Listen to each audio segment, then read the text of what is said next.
Hey guys. Well, let's begin. Tonight we slip back into a time where castles loom, streets reeked, and privacy is about as rare as a unicorn on roller skates. You're standing in a medieval home, if you can call it that. To be honest, you probably won't survive this. The room is cramped, the wooden beams creaked, the walls are thin, you can practically hear the neighbour chewing his dinner through them. There's barely enough space to stretch, let alone carve out a private moment. The heavy scent of smoke from the hearth mixes with sweat, animal fur, and something you can't quite identify. Probably pickled herring. So before the lights go out, click like and subscribe, but only if you're brave enough to return tomorrow night. And drop your location and time in the comments. I love seeing how late you weirdos stay up. Now, dim the lights, maybe turn on a fan, because silence makes this story worse. And let's ease into tonight's journey together. You glance around, the family's all here, literally. Parents, children, perhaps an elderly grandparent, maybe even a servant or two, all sharing the same living space. In wealthier homes there might be partitions or separate chambers, but for the average medieval person, walls were a luxury. You can forget about locking doors and pulling curtains for a little privacy. You're more likely to be sharing a straw-stuffed mattress with your siblings or children snoring inches away. The concept of personal space? Laughable. A married couple might attempt subtle signals, a discreet cough, a whispered word, to shoo others away for a bit. But often, life just continued around them. Sex was less a private act and more a part of the communal rhythm. The fire flickers, casting shadows on rough-hewn beams. You notice a cat curled in the corner, purring obliviously. Even animals don't respect your alone time here. And the beds. Oh, the beds. They're short. You wonder if everyone was just tiny back then. But no, it's because people often slept sitting up, propped by pillows, fearing that lying flat invited death. And if you're hoping for a soft mattress, think again. Straw stuffed into sacks was standard. Sometimes dried leaves or even pea shucks. Imagine the itch. One medieval joke claims you'd be more likely to sleep with a flea circus than find comfort. Historians still argue whether nighttime in these homes was truly restful or just a string of restless dozing interrupted by livestock noises, infants crying, or drunken neighbours bellowing outside. You suspect the latter. Yet somehow, despite this chaos, intimacy still happened. Couples adapted. Humanity, after all, is remarkably persistent. As you sit in the dim room, you spot something peculiar near the hearth. A faint pile of herbs tied together. A makeshift charm, perhaps. Superstition mingled with daily life. Lavender to ward off pests. Rosemary for protection. Some whispered that certain herbs could even influence passions enhancing desire, or suppressing it, depending on who you asked. A medieval version of mood lighting, if you will. The presence of others wasn't just inconvenient, it could be intentional. In noble households, consummation of marriage was sometimes witnessed. Yes, you heard that right. Imagine your in-laws standing by, offering advice, maybe even holding candles to ensure all went well. To be fair, not every culture or household practiced this, but the mere idea is enough to make your skin crawl. And yet, despite, or perhaps because of these conditions, medieval people developed a sort of immunity to embarrassment. Nudity wasn't necessarily sexualized in the way it is now. Even the architecture worked against privacy. Peasant homes might consist of a single room with a central hearth. Wealthier townhouses sometimes stacked rooms vertically, but lacked hallways. You'd climb steep ladders past sleeping chambers just to fetch a drink of water. No chance to tiptoe unnoticed. And then, of course, the sounds. The rhythmic creak of wooden floorboards, the occasional groan of settling timber, or worse, gossip, carried through paper-thin walls. Entire villages buzzed with tales of who did what, with whom, and where. Privacy wasn't just absent, it was nearly impossible. Still, there was a certain rough charm to it all. The communal living fostered tight-knit families, intergenerational support, and, ironically, a kind of intimacy that modern solitude often lacks. People truly knew each other. Habits, quirks, flaws laid bare. Emotional intimacy often compensated for physical barriers. You hear the scratchy voice of an old woman, maybe the grandmother, muttering prayers in the corner. She clutches her beads tightly, whispering protections against sin and temptation. The church's shadow is already stretching over the scene, but we'll get to that soon enough. For now, you simply sit, feeling the damp chill of stone underfoot, the smoky warmth of the hearth on your face, and the steady breath of others slumbering around you. In this world, intimacy isn't about candlelit solitude or whispered sweetenings. It's about stealing moments amid the daily grind, finding connection in a world where walls are thin, eyes are everywhere, and privacy is more dream than reality. And somehow, you start to see why surviving medieval romance wasn't for the faint of heart. But hey, you're still here. For now. You wait to the dim grey of dawn filtering through tiny unglazed windows. The cold bites your face as you sit up. No cosy central heating here, just the dying warmth of last night's fire. And today, there's business to attend to. Not your business, mind you, your parents', your lord's, your entire family's future. Today, you're part of a marriage negotiation. You try not to roll your eyes. In the medieval world, marriage has very little to do with romance. In fact, love isn't even on the guest list. This is business, pure and simple. Families gather in cramped chambers or open courtyards, their conversations full of land measurements, dowries and political advantages. You're a pawn in a larger game, one where alliances mean survival and affection is optional. Love? That's for poets, your father chuckles as he spits into the dirt. We marry for legacy. Historians still argue whether some noble families were more emotionally invested in these arrangements than others, but one thing's certain, very few had much say in their own matches, especially if you're a woman. If you're lucky, you're shipped off to a neighbouring manor to strengthen your family's political ties. If you're unlucky, you're a 9-year-old girl promised to a naval-age nobleman with questionable dental hygiene and a sizable warhorse. Marriage contracts are drawn up with meticulous detail. Dowries are haggled over like livestock prices. Your weight in silver, the acreage you bring, the military alliances your union will form, it all goes onto parchment with careful script. And just to make things even more charming, some agreements include escape clauses if the marriage isn't consummated in a timely manner. Romantic, right? You spot your mother off to the side, holding a string of prayer beads, her lips moving silently. She's worried, but not about your feelings. She's praying the deal holds. A broken engagement can ruin a family's reputation faster than a bad harvest. And then there's the church, the ever-present referee. Canon law requires mutual consent for a valid marriage, but what consent means in practice is often a blurry mess. A nod, a verbal agreement, even silence could count. Medieval church officials would debate endlessly over whether coerced consent truly invalidated a marriage. Spoiler alert, usually it didn't. You glance nervously at your potential betrothed. He smiles awkwardly, revealing a mouthful of teeth that seem to be playing hide-and-seek with each other. You try to remind yourself, this isn't about charm, it's about titles, alliances, and producing heirs. And heirs, oh yes, they are everything.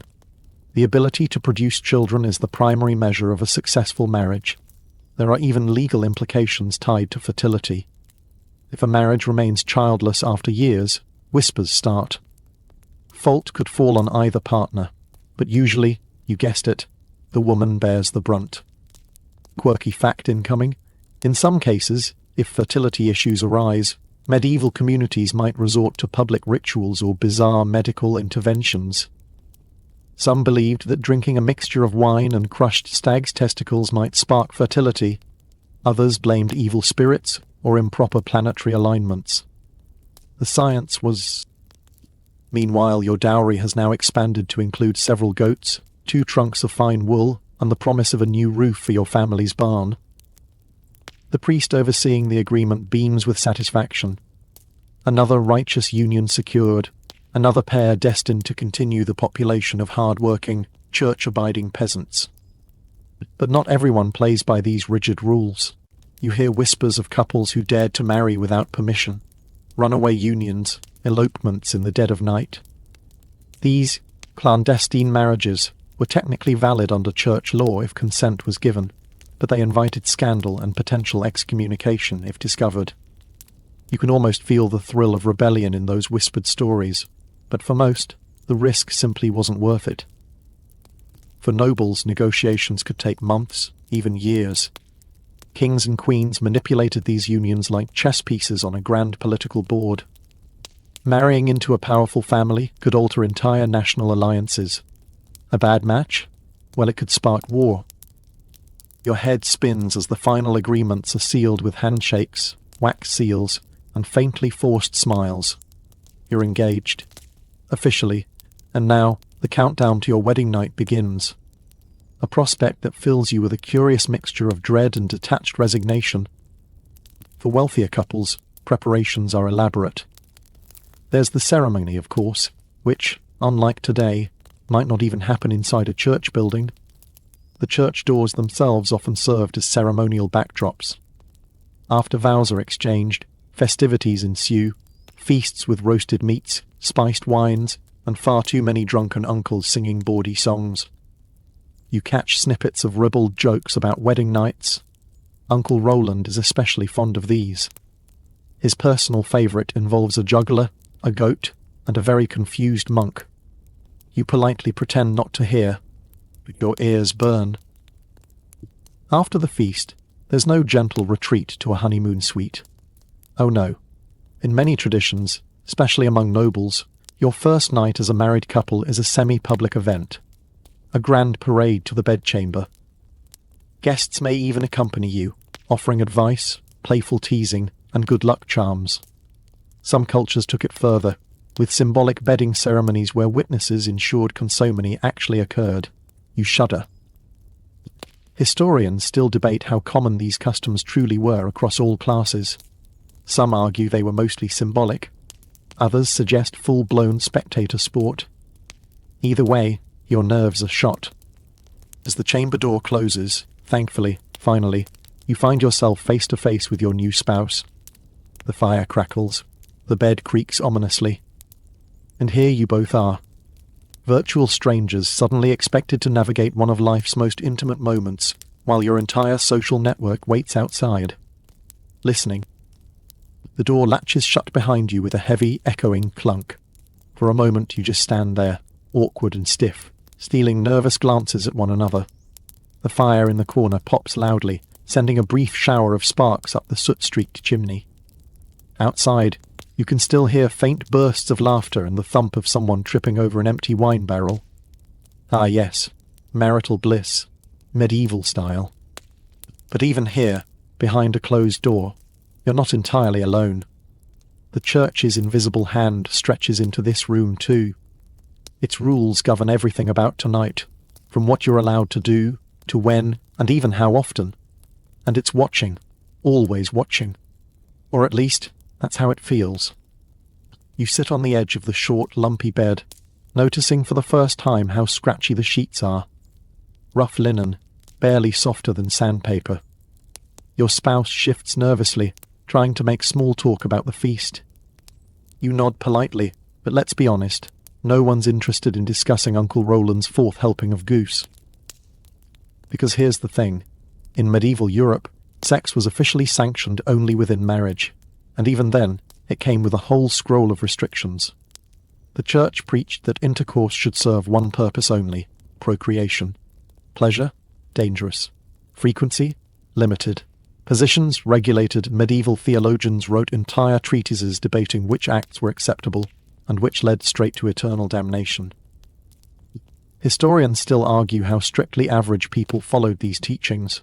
Some suggest most peasants approached sex with more practicality than piety, while others believe church teachings deeply influenced even private behaviours. You suspect it was a messy mix of both. On holy days? Forbidden. During Lent?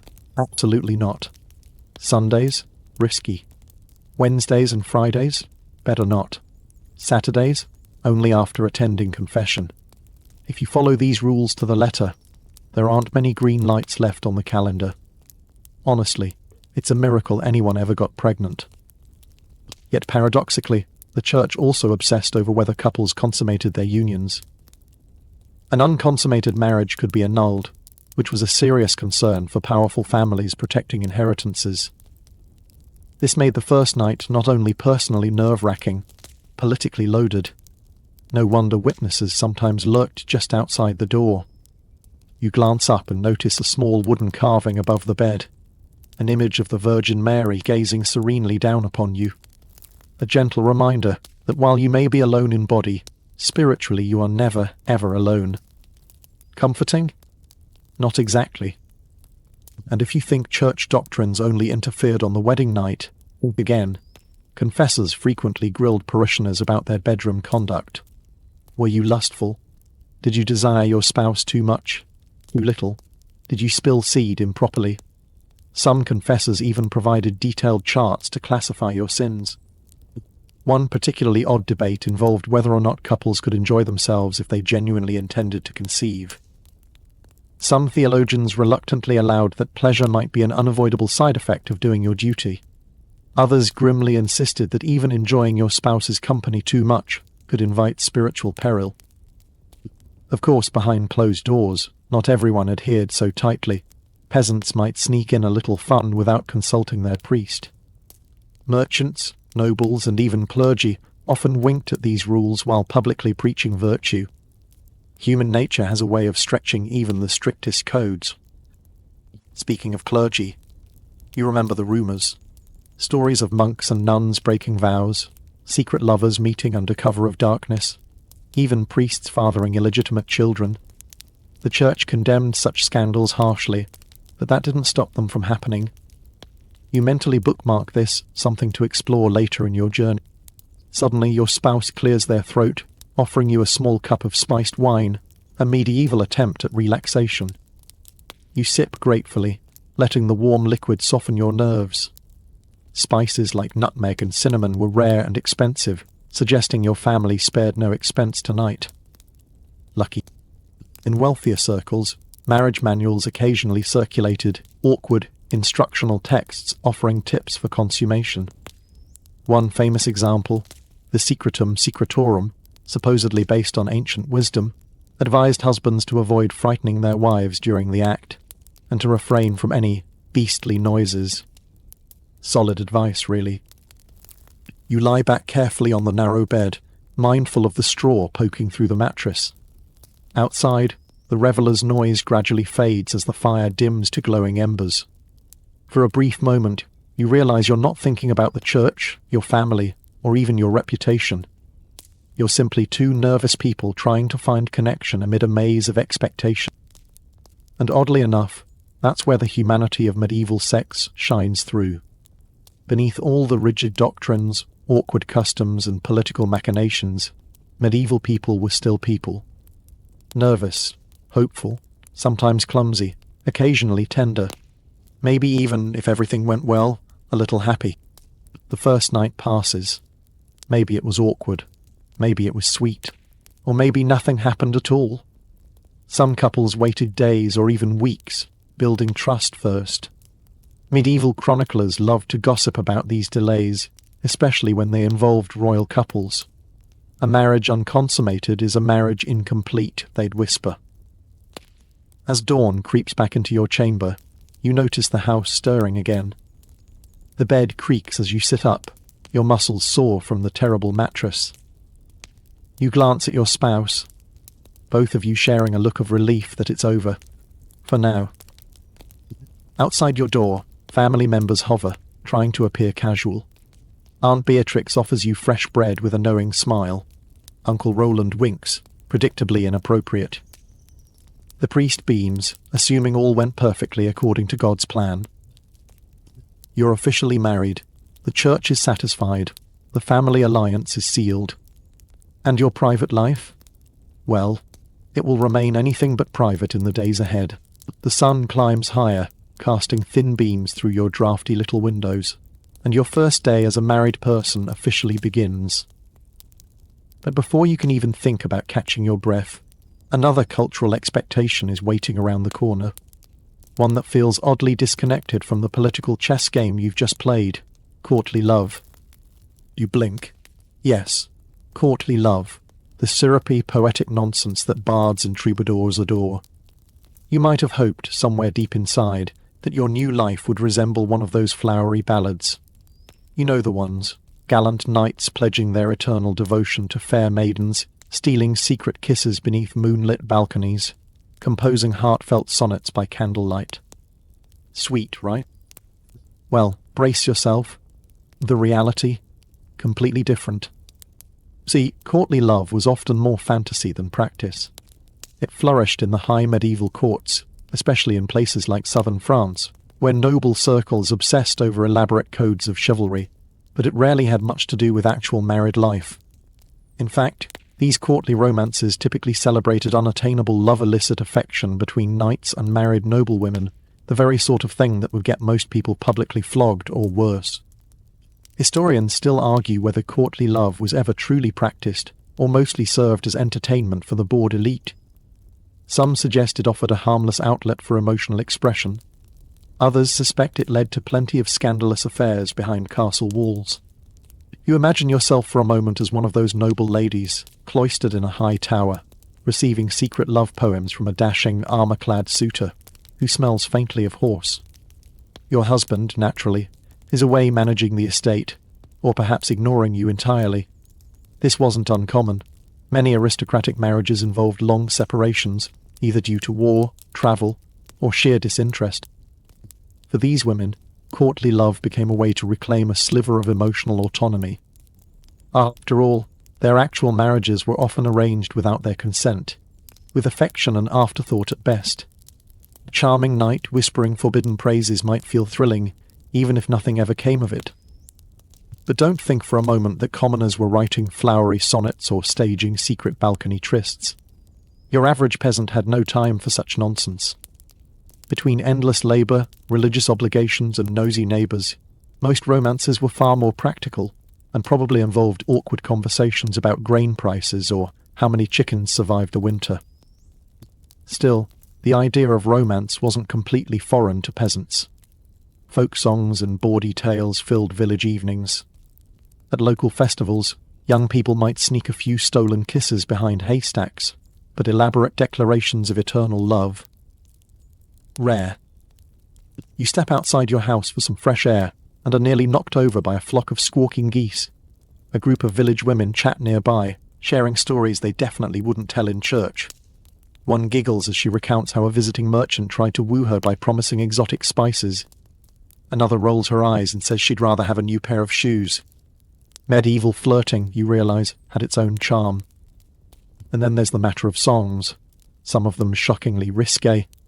Travelling minstrels loved to poke fun at the absurdity of both high-born courtly love and peasant romances. You overhear a bawdy tune involving a farmer, his overly curious goat, and a very confused priest. Once again, you politely pretend not to hear. The church, of course, tried to curb all this frivolity. Priests frequently warned against the dangers of unchaste songs, suggestive dances, and flirtatious behaviour at festivals. But people being people, they rarely listened. After all, even in a world dominated by strict rules and arranged marriages, desire still had a funny way of sneaking through the cracks. Interestingly, some scholars debate whether courtly love actually empowered women in certain ways. By placing women on pedestals as the objects of chivalrous devotion, it theoretically gave them some leverage, at least in the realm of emotional power. But others argue it simply romanticized inequality, placing women in passive, decorative roles while men performed grand gestures. You glance back toward your home, where your husband is already discussing crop rotations with your father. No serenades or poetic declarations here, but perhaps that's a good thing. Courtly love, for all its charm, often led to scandal, heartbreak, and occasionally bloodshed, especially for women. And let's not forget, some of those courtly love stories weren't quite as innocent as modern audiences like to imagine. The line between passionate devotion and creepy obsession was sometimes uncomfortably thin. You'd be surprised how many love ballads feature knights who simply refuse to take no for an answer. As the morning sun warms your face, you take a deep breath, Romance, it seems, was a complicated business in medieval times.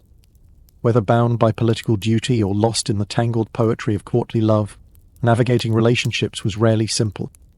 You glance across the village square, where a young boy chases after a mischievous piglet. The pig squeals, darting between muddy boots, as the boy's mother scolds him for neglecting his chores. Life goes on, full of earthy realities that no amount of flowery verse can obscure. And deep down, you realize that while troubadours might wax poetic about eternal devotion, most medieval marriages were built on something far less glamorous: survival, shared labor, practical partnerships, and maybe, if you were very lucky, a little bit of tenderness that grew over time. The church bells ring in the distance, calling villagers to midday prayer.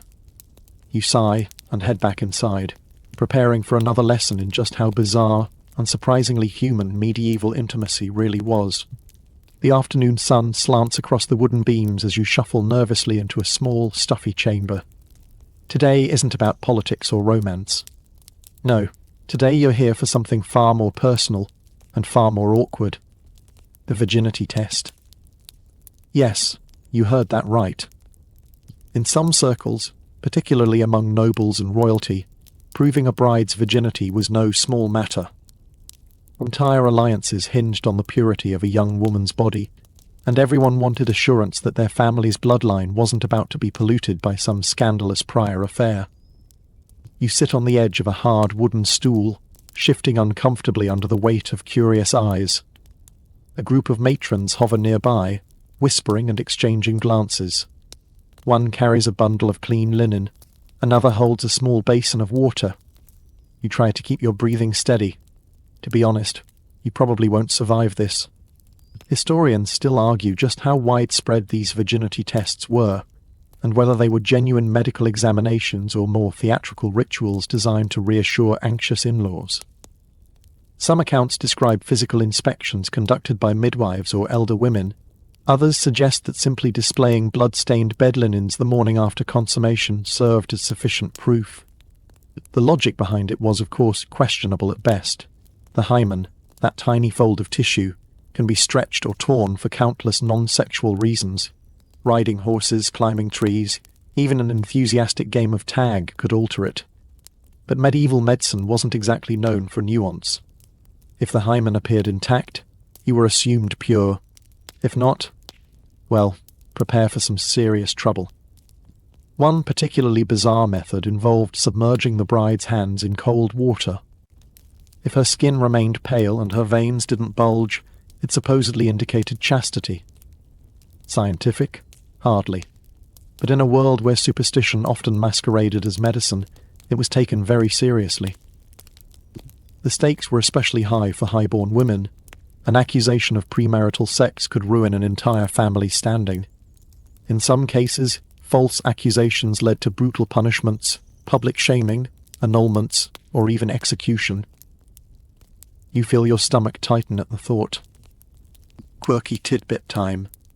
In some places, if a noble bride failed to produce blood-stained sheets after the wedding night, her family might secretly stage the evidence. A drop of animal blood on clean linen could save reputations and prevent disastrous consequences. Deception was sometimes the only defense against an unfair system. You glance nervously at the matrons bustling around you. Their expressions are unreadable, trained from years of performing these examinations with clinical detachment. One offers a small, practiced smile, meant to reassure, but it doesn't help much. The entire process feels deeply invasive, a humiliating spectacle disguised as a medical precaution. Outside you hear the muted buzz of gossip beginning to stir. Servants whisper in corridors, distant relatives speculate on your virtue. Even your husband-to-be paces nervously somewhere nearby, his family's reputation tied directly to this very moment. It's not about you as a person. It's about honour, property, and social contracts. And it wasn't just women under scrutiny. Occasionally grooms faced their own tests, though far less frequently. If a groom was suspected of being impotent, unable to fulfill his marital duties, church officials could order examinations, or even bizarre trial marriages, to prove his virility. These tests involved priests, witnesses, and in extreme cases live demonstrations. You shudder. Medieval physicians, drawing heavily from ancient Greek and Roman theories, believed that sexual dysfunction stemmed from an imbalance of bodily humours: blood, phlegm, yellow bile, and black bile. An excess of cold, moist humour, for example, could supposedly render a man impotent. The treatments? Often equally absurd, involving everything from special diets to prayer to, in some cases, applying leeches to rather sensitive areas.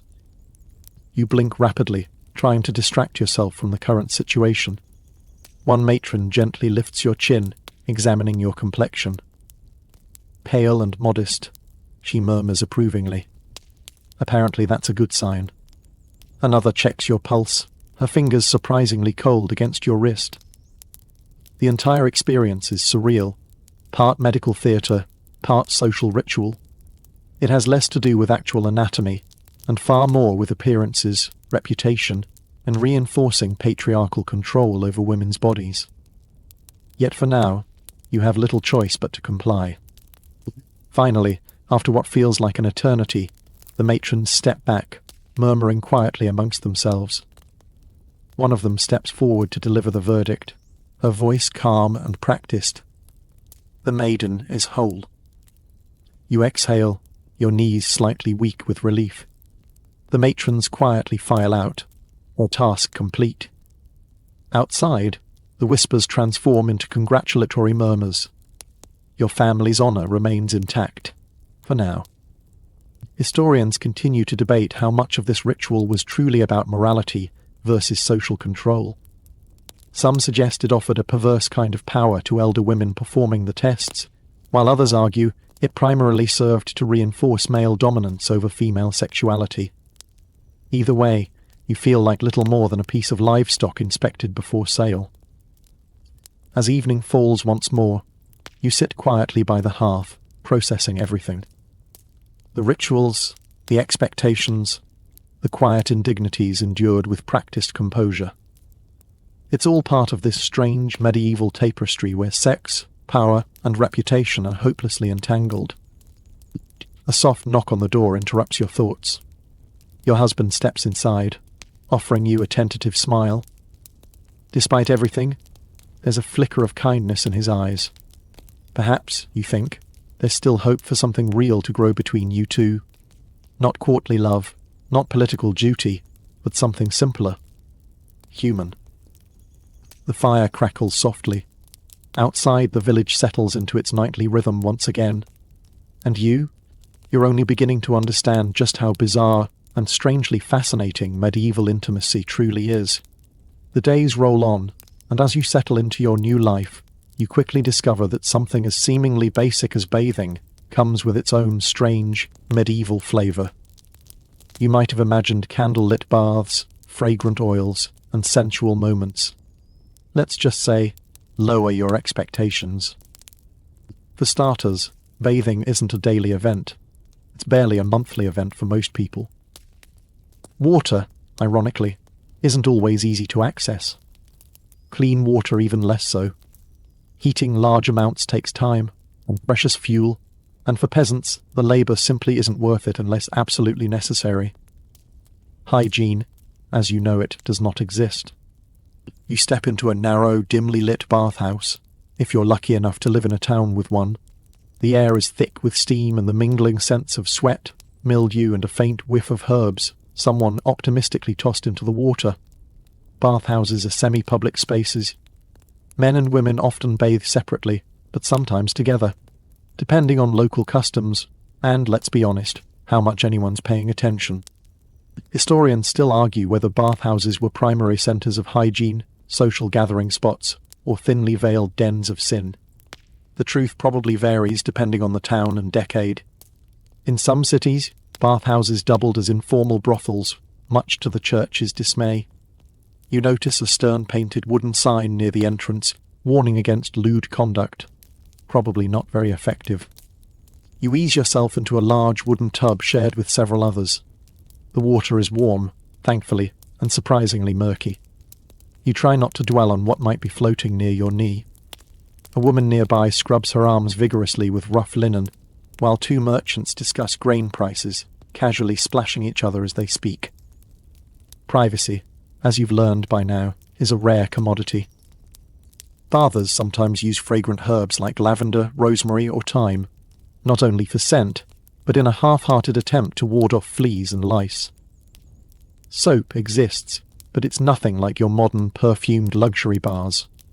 Made from animal fat and lye, it leaves your skin cleanish but feeling oddly sticky afterward. For wealthier nobles, private baths within their manors are a possibility.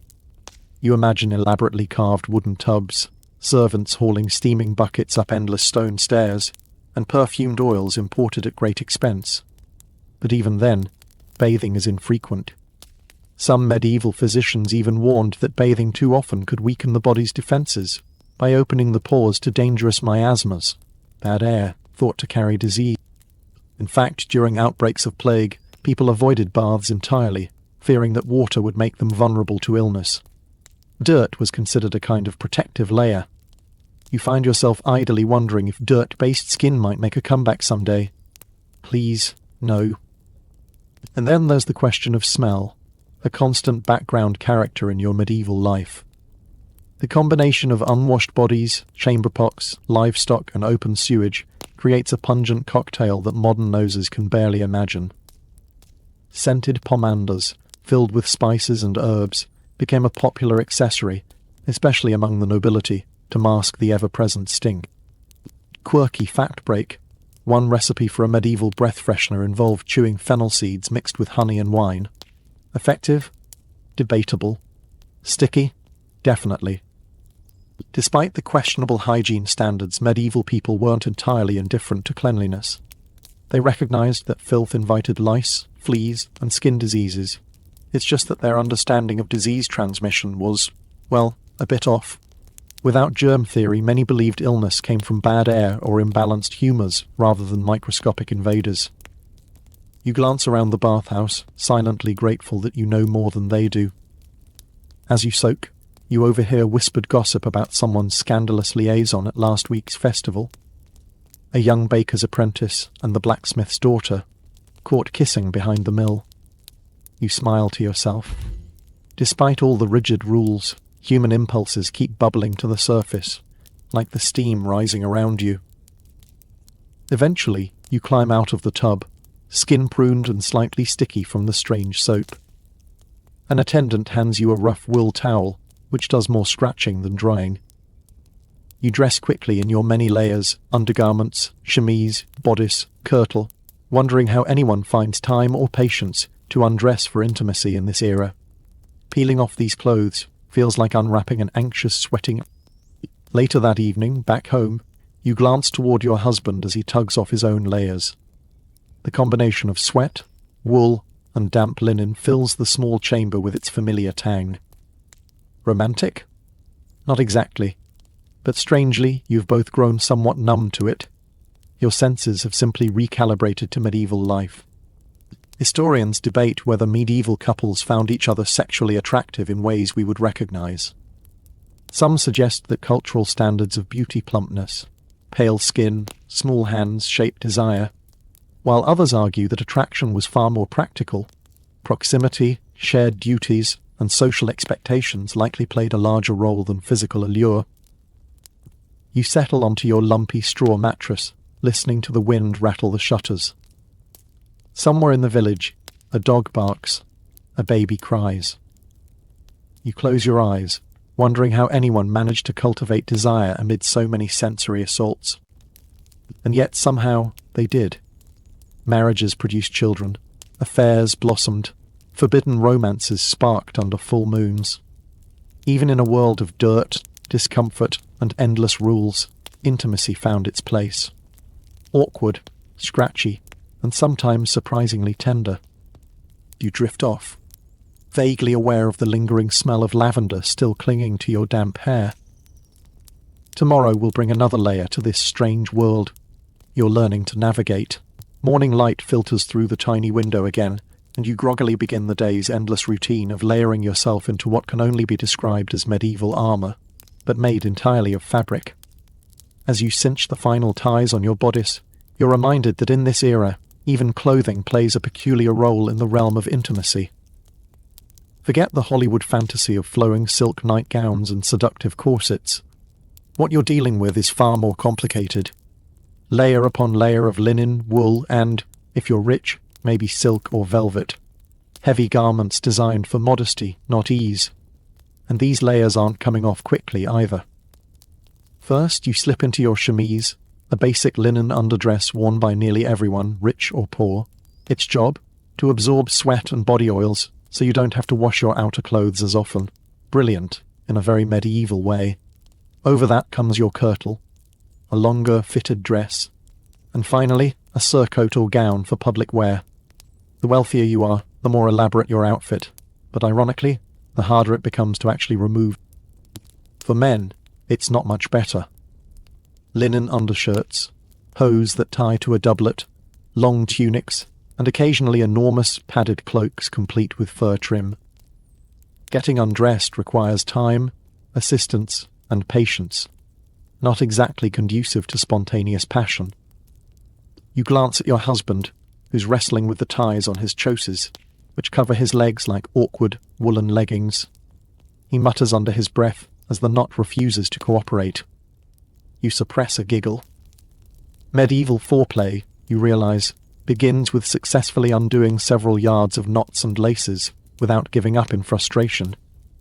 Historians still argue whether all these layers dulled sexual spontaneity or simply forced couples to be more intentional. Some suggest that the slow process of undressing actually heightened anticipation, creating its own kind of drawn-out seduction. Others argue it probably just made people tired. Undergarments, or what passed for them, were another matter entirely. The modern concept of underwear didn't really exist yet. Women wore their chemise day and night. Men might have braids, loose, baggy linen shorts that tied at the waist, but even these could be optional, depending on class, climate, or laziness. And lingerie? Forget it. The idea of decorative, seductive undergarments would have baffled most medieval Europeans. You glance down at your own rough linen chemise. Functional? Yes. Sexy? Absolutely not. A quirky little fact. Some medieval fashion included garments called cotes-hardies that laced up the sides or front, allowing tantalizing glimpses of skin beneath. Of course, these were scandalous, and usually reserved for courtly circles, where flirting danced dangerously close to impropriety. For everyday folk like you, modesty ruled. But not all clothing was so stiff and practical. Among the very wealthy, fashion became a status symbol, and sometimes an opportunity for mild seduction. Low necklines for women occasionally scandalized the more pious townsfolk, while tight-fitting hose on men left little to the imagination. It turns out, medieval men also had their own version of showing off. Speaking of which, codpieces. You've heard rumours of these peculiar male accessories, exaggerated pouches stitched over the groin area, originally designed to cover gaps between hose, but later evolving into padded, decorated, and sometimes downright absurd displays of masculinity. Some even featured elaborate embroidery or metallic studs. Subtle? Not remotely. Effective as a conversation starter? Definitely. Historians debate whether codpieces were more fashion statement, sexual signal, or merely practical solution. Likely it was a strange cocktail of all three. You glance sideways at your husband's very plain, very unpadded version, and feel slightly relieved. Some trends are best left to history. Despite the endless layers, opportunities for discreet flirtation still existed. Gentleman might brush his fingers against a lady's laced sleeve, helping her with a stubborn knot. A shared moment of eye contact, while loosening heavy cloaks, might spark a flicker of excitement. In a world where physical touch was highly regulated, even small gestures carried weight. As you finished adjusting your heavy woolen overdress, you're already dreading the next phase, removing it all again at night. But perhaps there's a silver lining. With so many barriers between you and complete undress, intimacy in the medieval world often unfolded gradually, with moments stolen during the process of peeling away layer after layer, each knot untied, Each button unfastened became part of the ritual itself. Later that evening, as candlelight flickers in your chamber, you and your husband begin the nightly struggle with your garments. There's laughter this time.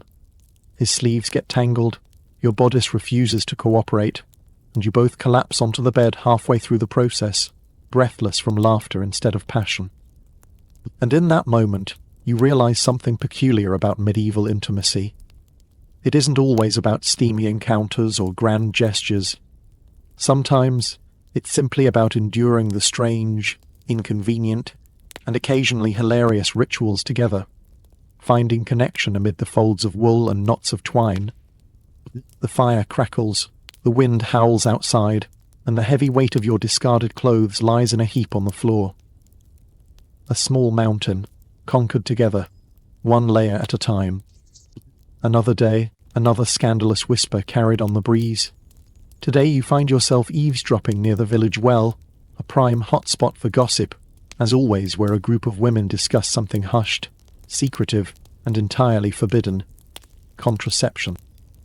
Yes, even in this world ruled by the church's iron grip and the expectation of producing as many heirs as possible, some desperate couples dare to whisper about ways to prevent pregnancy.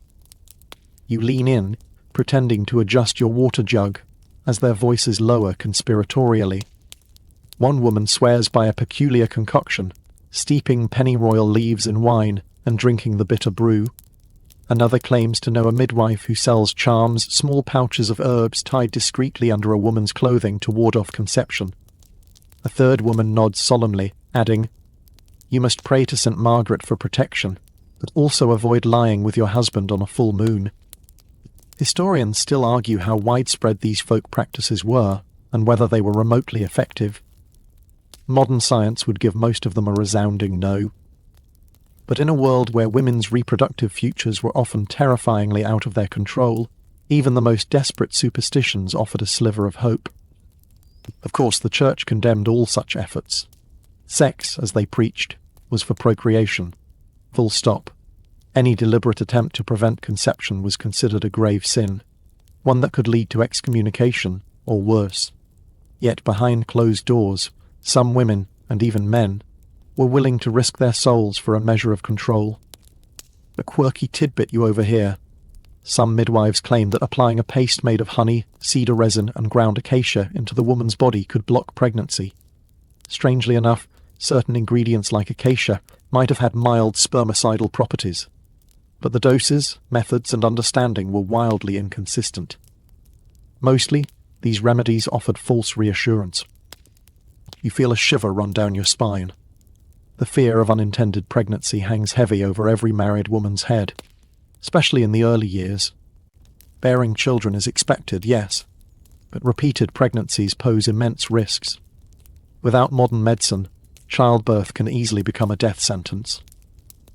In noble circles, the stakes are even higher. Producing a male heir secures the family's future. Failing to do so can spark inheritance crises, annulments, or worse. You recall the endless whispers surrounding queens who failed to deliver healthy sons, rumours of curses, witchcraft, or divine punishment. No pressure.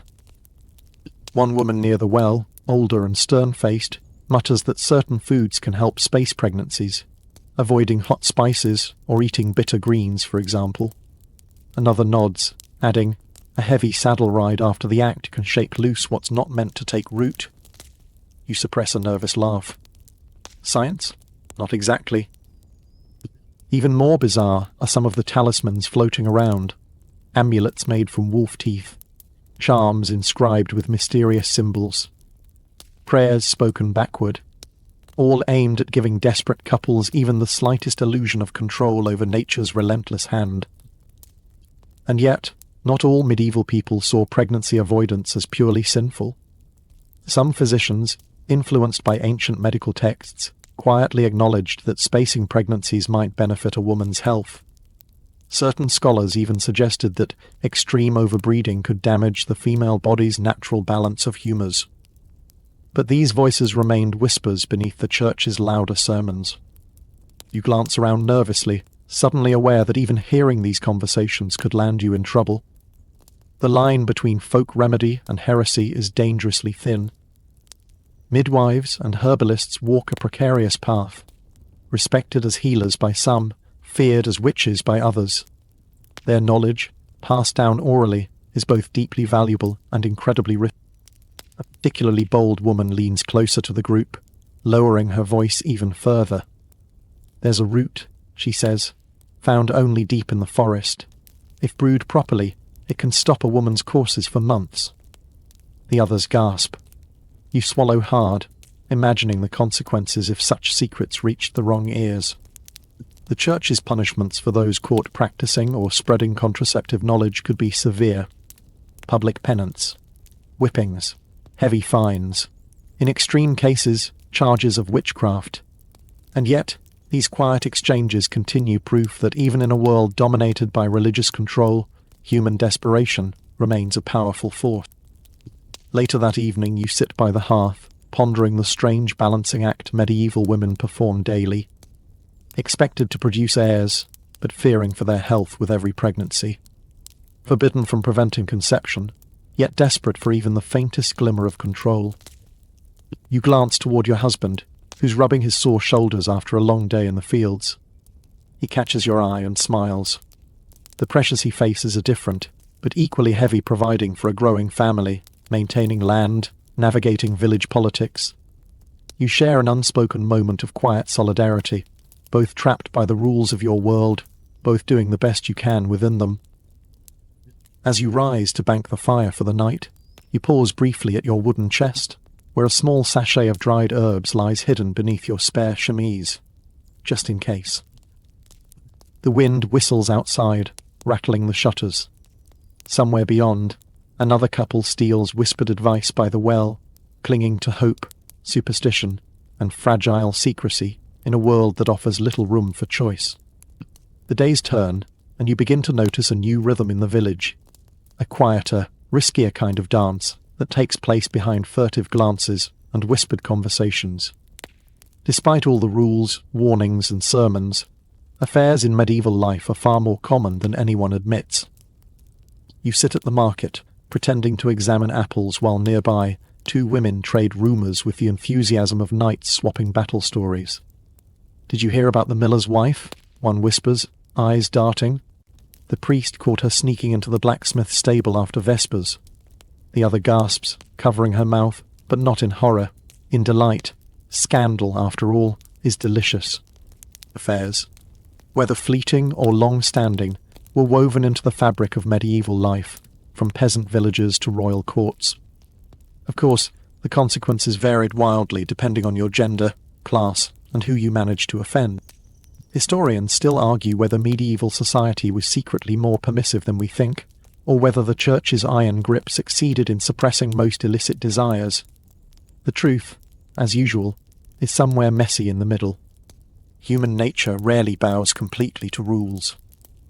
For noble women, affairs were especially dangerous. If discovered, they risked not only public shaming but imprisonment, annulment, or death. A husband's honour was directly tied to his wife's chastity. Bastards born from noble affairs threatened inheritance lines. An unforgivable offence in a world obsessed with bloodlines and legacy. But paradoxically, noble courts often simmered with unspoken flirtations and carefully orchestrated liaisons. Courtly love, remember? The same poetic nonsense that celebrated forbidden affection also fed countless secret trysts. Royal palaces were breeding grounds for both high romance and high scandal. You think of Eleanor of Aquitaine, queen, political powerhouse, and subject of endless rumours about her passionate affairs. Whether true or exaggerated, her reputation captures the precarious balancing act noble women faced. Navigate power, desire, and reputation with surgical precision. Or risk ruin.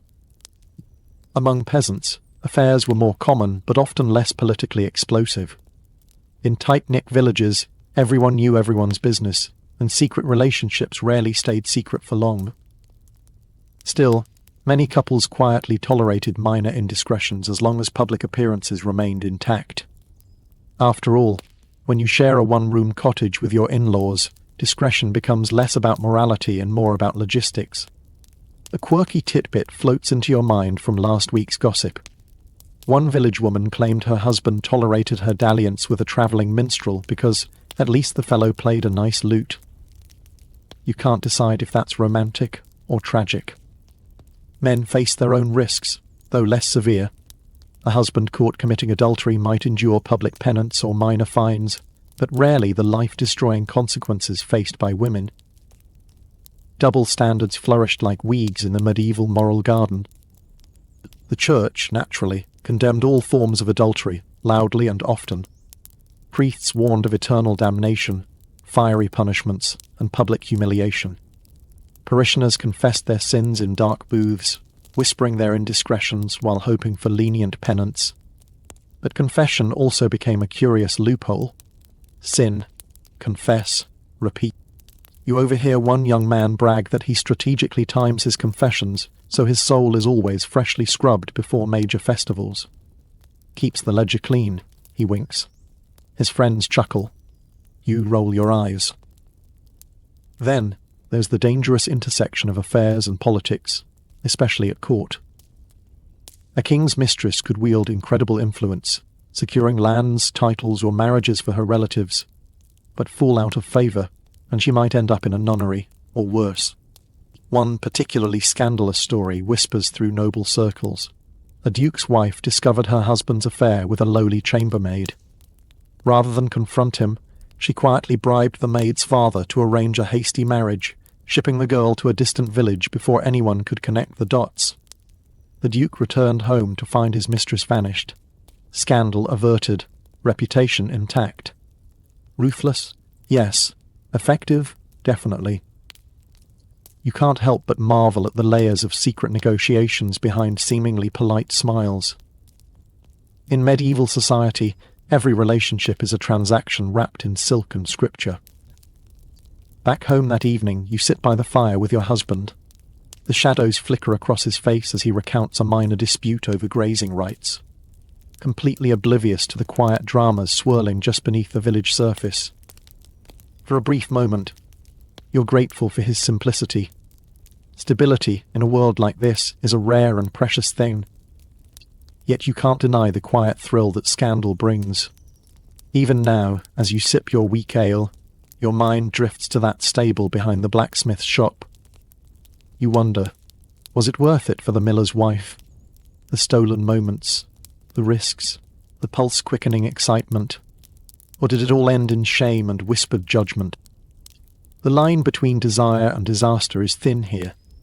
Thin as a thread spun by the village weaver, tight as the knots on your husband's chosses. And while public virtue remains the official law of the land, in private, countless souls continue weaving their own tangled tapestries of secret longing.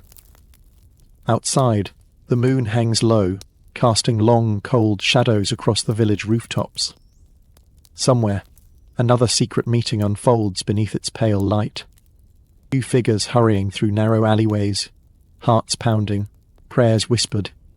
You pull your blanket tighter, listening as the night swallows their footsteps. In medieval life, rules may be rigid, but desire always finds its cracks. The sun hasn't fully risen yet, but the streets are already buzzing as you wander past a narrow alleyway tucked behind the main square. You pause, heart pounding, as a familiar painted sign creaks gently in the breeze, a faded red lantern swaying beneath it. This is where sin operates in full daylight. You found yourself standing outside one of the village brothels. Unlike many of the whispered scandals you've overheard, this place operates in plain sight. Surprisingly, brothels are often tolerated, sometimes even regulated by medieval authorities. The church frowns, of course, but city officials recognize their utility. After all, better to contain lust than let it spill chaotically into the streets. You step closer, careful not to linger too long in anyone's line of sight. Historians still argue whether brothels were sanctioned more out of moral compromise or practical necessity. Some records suggest that cities collected taxes from licensed brothels, using the income to fund public works or hospitals. The logic? If sin could serve the public good financially, perhaps it was tolerable. as long as no one bragged too loudly.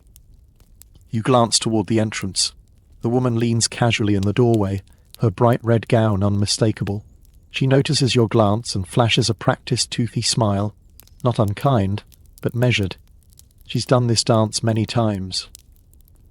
Inside, the brothel is surprisingly clean, though heavily perfumed to cover the smells of sweat, wine, and desperation. Candles flicker along wooden beams. A lute player strums a soft tune in the corner, and seated around small wooden tables are men of all classes, merchants, soldiers, even a friar or two nursing mugs of weak ale, their eyes darting toward the women as they enter the room like practiced performers. The women here are not what you might expect. Some are surprisingly well-dressed, wearing modest versions of court fashions. Clean, well-kept, faces powdered lightly with crushed right flour to give a pale complexion. Others wear simple woolen dresses, their bodies marked by long hours of labour. Many are young, some older, a few visibly wary, but most wear the same mask, an odd mixture of quirky tit-bit time. Certain medieval brothels had rules forbidding the women from wearing extravagant jewellery or excessive makeup, to ensure they didn't tempt men into extravagance beyond their means. In some towns, laws even specified which brothels could operate within specific neighbourhoods, distancing them from churches and schools. You catch snippets of conversations as you move through the room, men bargaining for prices, women negotiating terms, the occasional burst of drunken laughter. One man brags loudly about visiting a brothel in Bruges that supposedly offers silk sheets. Like sleeping on a bishop's robes, he claims. The others chuckle, or cement their mugs. Despite the laughter, you sense the underlying tension. This is a dangerous business. The women here navigate a precarious existence, balancing between survival and constant vulnerability. In some towns, brothel workers are provided basic medical care by city officials, mostly to prevent the spread of disease. But protections are limited. Abuse, extortion, and violence lurk just beneath the surface. And then there's the church's complicated stance. Technically, prostitution is a sin, a violation of God's laws. Yet medieval theologians often cited St. Augustine, who argued that brothels were a necessary evil to prevent worse sins like rape or adultery among respectable women. It's a strange kind of moral calculus, one sin permitted to prevent others. You hear the lute player shift into a bawdier tune, causing scattered bursts of laughter. One of the men calls for another round of wine, while a woman drapes herself lightly across his lap, whispering into his ear. You avert your eyes, not out of discomfort, but out of discomfort at how transactional the whole scene feels. Historians debate how many women entered this trade by choice versus desperation. Some inherited debts, others were sold by impoverished families. A few chose it voluntarily, lured by the promise of relative independence and the chance, however slim, of earning enough to secure a better life. Many, of course, found no such escape. If you recall hearing about certain higher-class courtesans in major cities, women who entertained wealthy merchants, nobles, and even royalty, these women cultivated skills beyond sex. Music, poetry, politics. In some rare cases, they wielded surprising influence behind closed doors. But for most, the dream of luxury was little more than a myth. You glance toward a small curtained alcove where a frail girl barely older than yourself sits, sewing a tear in her sleeve. She looks up briefly, catching your gaze. There's no invitation in her eyes, just exhaustion. You quickly look away, your cheeks flushed. Later, as you walk home, the brothel's image lingers in your mind. A strange blend of practical commerce, dangerous compromise, and survival. For all its risks, brothels serve as a release valve for a society desperate to control its population's desires, while acknowledging that control is impossible. That evening, sitting by your hearth, you and your husband discuss mundane things. The grain harvest, the rising cost of wool, the latest bickering among your neighbours. But in the back of your mind, you keep circling back to that room, to those women, and to the delicate tightrope they walk every single night. Desire, you realise, is never truly suppressed. It only shifts, finding whatever cracks remain in the walls society tries so desperately to build. The next morning brings a visit you've been quietly anticipating and dreading. Word has spread that a respected midwife and healer has arrived in the village, and you can't resist the chance to observe her work. She may be one of the few people who holds real knowledge about matters most villagers only whisper about. In a world where medical care dances dangerously between science and superstition, midwives sit in a uniquely precarious position. The small cottage is warm and dim, filled with the rich scent of dried herbs hanging from the rafters. Chamomile, sage, and wormwood sway gently as you enter. The midwife, an older woman with sharp eyes and steady hands, welcomes you with a nod. Her reputation precedes her. Midwives do far more than deliver babies. They advise women on fertility, administer herbal remedies, treat wounds, and even serve as informal therapists for nervous brides. In a society where most physicians are men and largely inaccessible to women, midwives fill a crucial patch, and often controversial, gap. Historians still argue whether midwives were genuinely respected community members or constantly suspected of dabbling in forbidden arts. The truth, as always, seems to depend on the day, the village, and who's doing the accusing. As you watch, the midwife prepares a simple salve for a young woman struggling with swollen feet late in pregnancy. She blends honey with mashed calendula petals and mutters a short prayer. Is the prayer medical, magical, or simply comforting? Hard to say, but the young woman relaxes noticeably as the balm is applied. Quirky tidbit.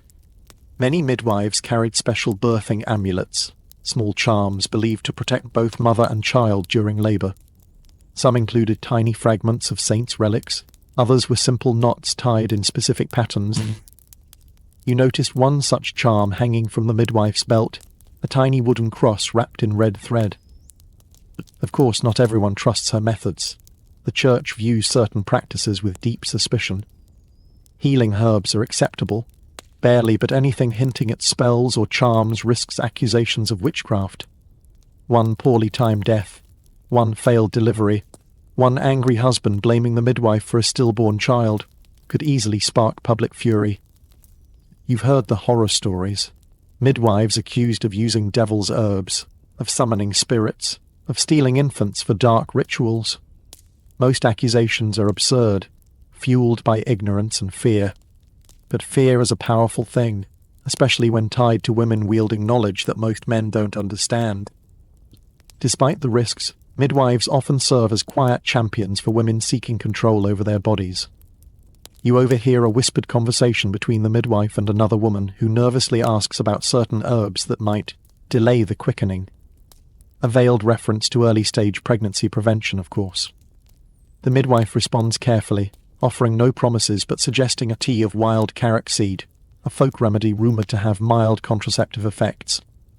You glance around the room and spot a heavy leather-bound book resting on a shelf. It's rare for a woman to read, rarer still to own such a text. Likely it contains recipes, remedies, and records of past births. Knowledge passed from one generation of midwives to the next. Her expertise isn't learned from formal universities, but from long nights at bedsides, from observing patterns, from secrets whispered in confidence. Your husband's voice echoes in your mind. Trust the priest for your soul, but trust the midwife for your wife.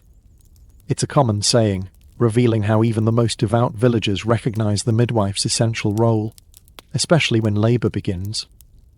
Childbirth in this era is terrifyingly dangerous. Without modern medicine, complications like breech births, hemorrhaging, or infections frequently claim lives. The midwife's steady hands and sharp instincts can mean the difference between life and death. She knows how to reposition an infant, when to summon help, and which herbs might ease pain or reduce fever. You watch as she carefully demonstrates how to swaddle a newborn, using a small cloth bundle. The technique is firm, secure, designed to mimic the womb's tight embrace. She explains that swaddling keeps infants warm and prevents startling themselves awake. You smile politely but can't help wondering how many restless infants fought against those restrictive bindings in their first few days. Later that evening, as you sit by your hearth once more, you reflect on what you've witnessed.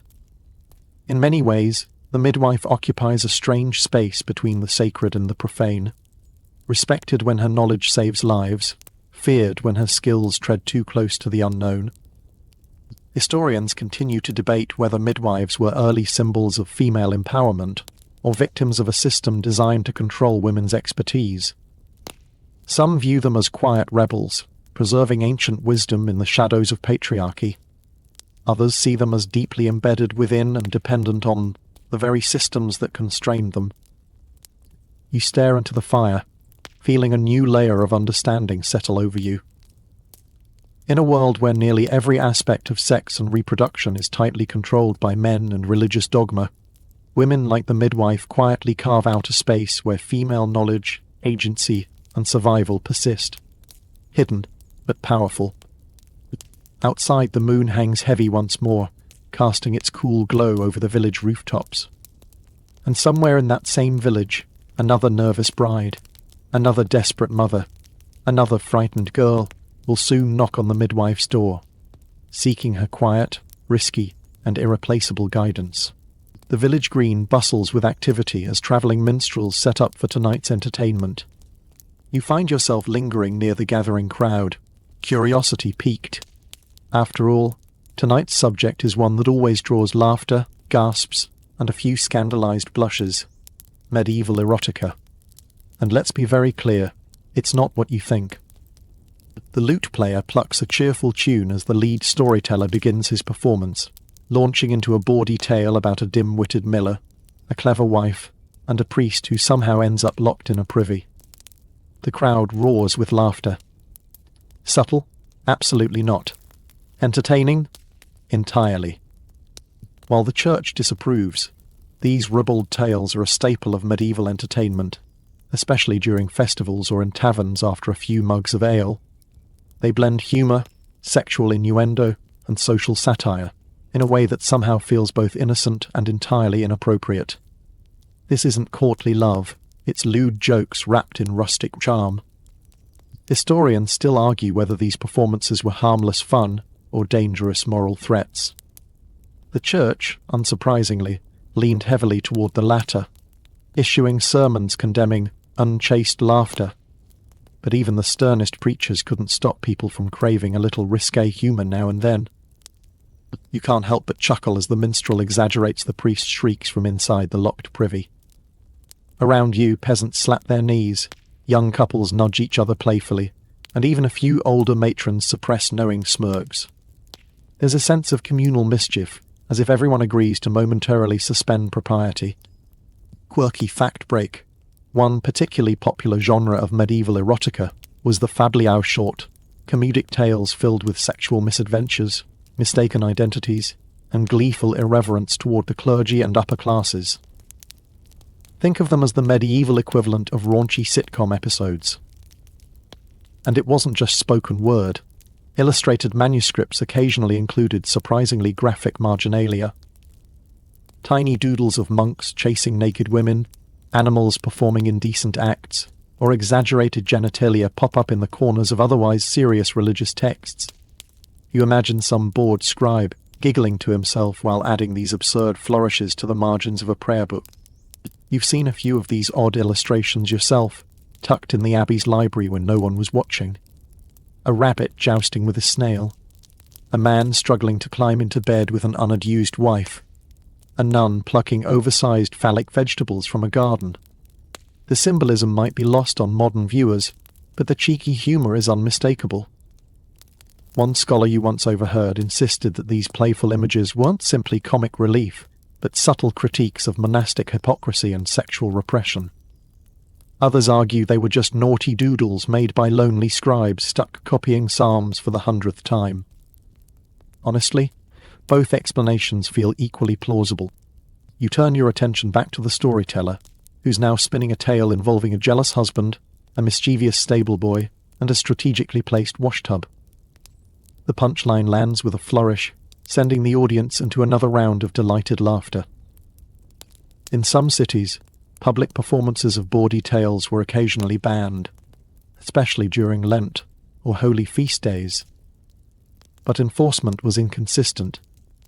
After all, Even the magistrates who issued these bans were often spotted chuckling in the back rows during performances. Erotic humour also found its way into secular festivals like Carnival, where social rules relaxed and forbidden topics surfaced with gleeful abandon. Masked balls, cross-dressing and bawdy games allowed people to mock authority, flirt openly, and blow off steam in a world that normally demanded strict moral control. You notice a young couple near the front, likely newlyweds, leaning into each other, giggling at each suggestive joke. For them, perhaps these performances offer a way to broach topics too embarrassing to discuss openly. After all, sexual education in the medieval world is practically non-existent. Bawdy stories might serve as an informal crash course in what to expect, or at least what to avoid. Yet beneath all the humour lies a subtle truth. Medieval people are fully aware of the awkwardness, absurdity, and unpredictability of sex. They recognise its potential for both joy and disaster, and they laugh because, in many ways, it's their only defence against the rigid rules that govern their lives. As the evening winds down, the minstrels pack away their instruments, and the crowd disperses into the cool night air. You walk home beneath a crescent moon, pondering the strange contrast between public propriety and private indulgence. By day, sermons warn against lust. By night, the village green bursts with laughter at jokes too crude to repeat in church. Historians continue to debate whether medieval erotica represented a rebellious undercurrent or simply offered harmless release. Perhaps it was both. A reminder that even in the strictest societies, people find ways to poke fun at their own contradictions. You pull your cloak tighter as you near home. The wind carries faint echoes of the minstrels' bawdy songs, blending into the distant sound of church bells marking midnight. And somewhere behind shuttered windows, no doubt, couples share private jokes inspired by tonight's performance. Proof that laughter, even of the risque kind, remains a universal language. Morning breaks with a cold drizzle, washing the streets clean of last night's laughter, but not the lingering whispers. You step carefully around muddy puddles, watching as villagers shuffle past with lowered eyes and stiff shoulders. The air feels heavier today, and you know why. Someone has crossed a line, and now the community demands punishment for sexual misconduct. In medieval society, sin may be ever present. Public shaming is the chosen weapon of control. The village green, where bawdy tales were shared just last night, now transforms into a stage for a very different kind of spectacle. You settle into the crowd, heart beating uncomfortably fast. A young woman stands at the centre, hands bound loosely in front of her, head bowed. Her crime? Bearing a child out of wedlock. The priest stands nearby, stern-faced, reading aloud her confession, while villagers murmur disapproval, mixed with morbid fascination. Historians still argue whether these punishments served more as moral correction or as public entertainment. Perhaps they were both. The entire village gathers, not unlike for a festival, but instead of music and laughter, there's judgment and whispered gossip. The sentence is not execution, thankfully, but public penance. The woman is ordered to wear a special garment, often a sackcloth tunic, or a distinctive coloured hood, marking her sin for all to see. She'll stand here weekly for months, facing the congregation before Mass, as a living reminder of what happens to those who break society's sexual codes. Quirky fact break. Some regions used iron collars or elaborate wooden signs worn around the neck, inscribed with the person's offence. One particularly creative town required offenders to carry a symbolic object, like a broken spindle for women accused of adultery, signifying their broken virtue. Men are not immune to punishment, but rarely suffer the same severity. If the father of the illegitimate child is identified, he might pay a fine or perform brief public penance. But the brunt of shame almost always falls on the woman, whose visible transgression, pregnancy, makes her guilt undeniable. You glance at the priest as he drones on about virtue, temptation, and the sanctity of marriage. The villagers nod solemnly, though you can sense their eagerness for the ritual to end. After all, the true entertainment lies in dissecting her shame over ale tonight. Punishments escalate for repeated offences, or more scandalous affairs.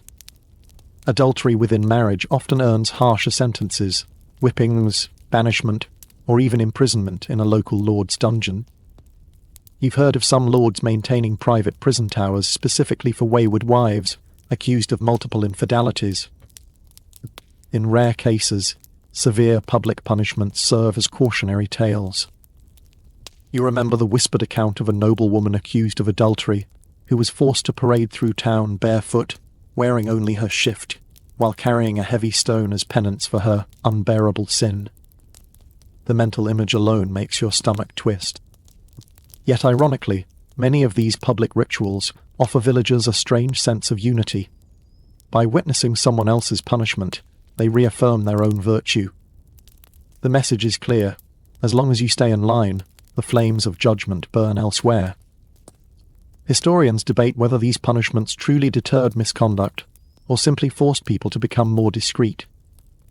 Considering last night's bawdy storytelling, secret affairs, and whispered contraceptive remedies, you suspect that shame only drives sin underground, not out of existence. As the priest concludes, the woman is led away, her face a rigid mask.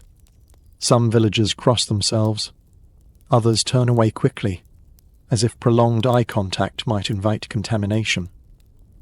The priest, meanwhile, smiles with satisfaction. Later that evening, the tavern buzzes with analysis of the day's spectacle. You listen as one man argues that public shaming keeps the village pure, while another mutters that it's nothing but cruel sport for the self-righteous. A woman nearby sighs and says softly, "Next time, it'll be someone else."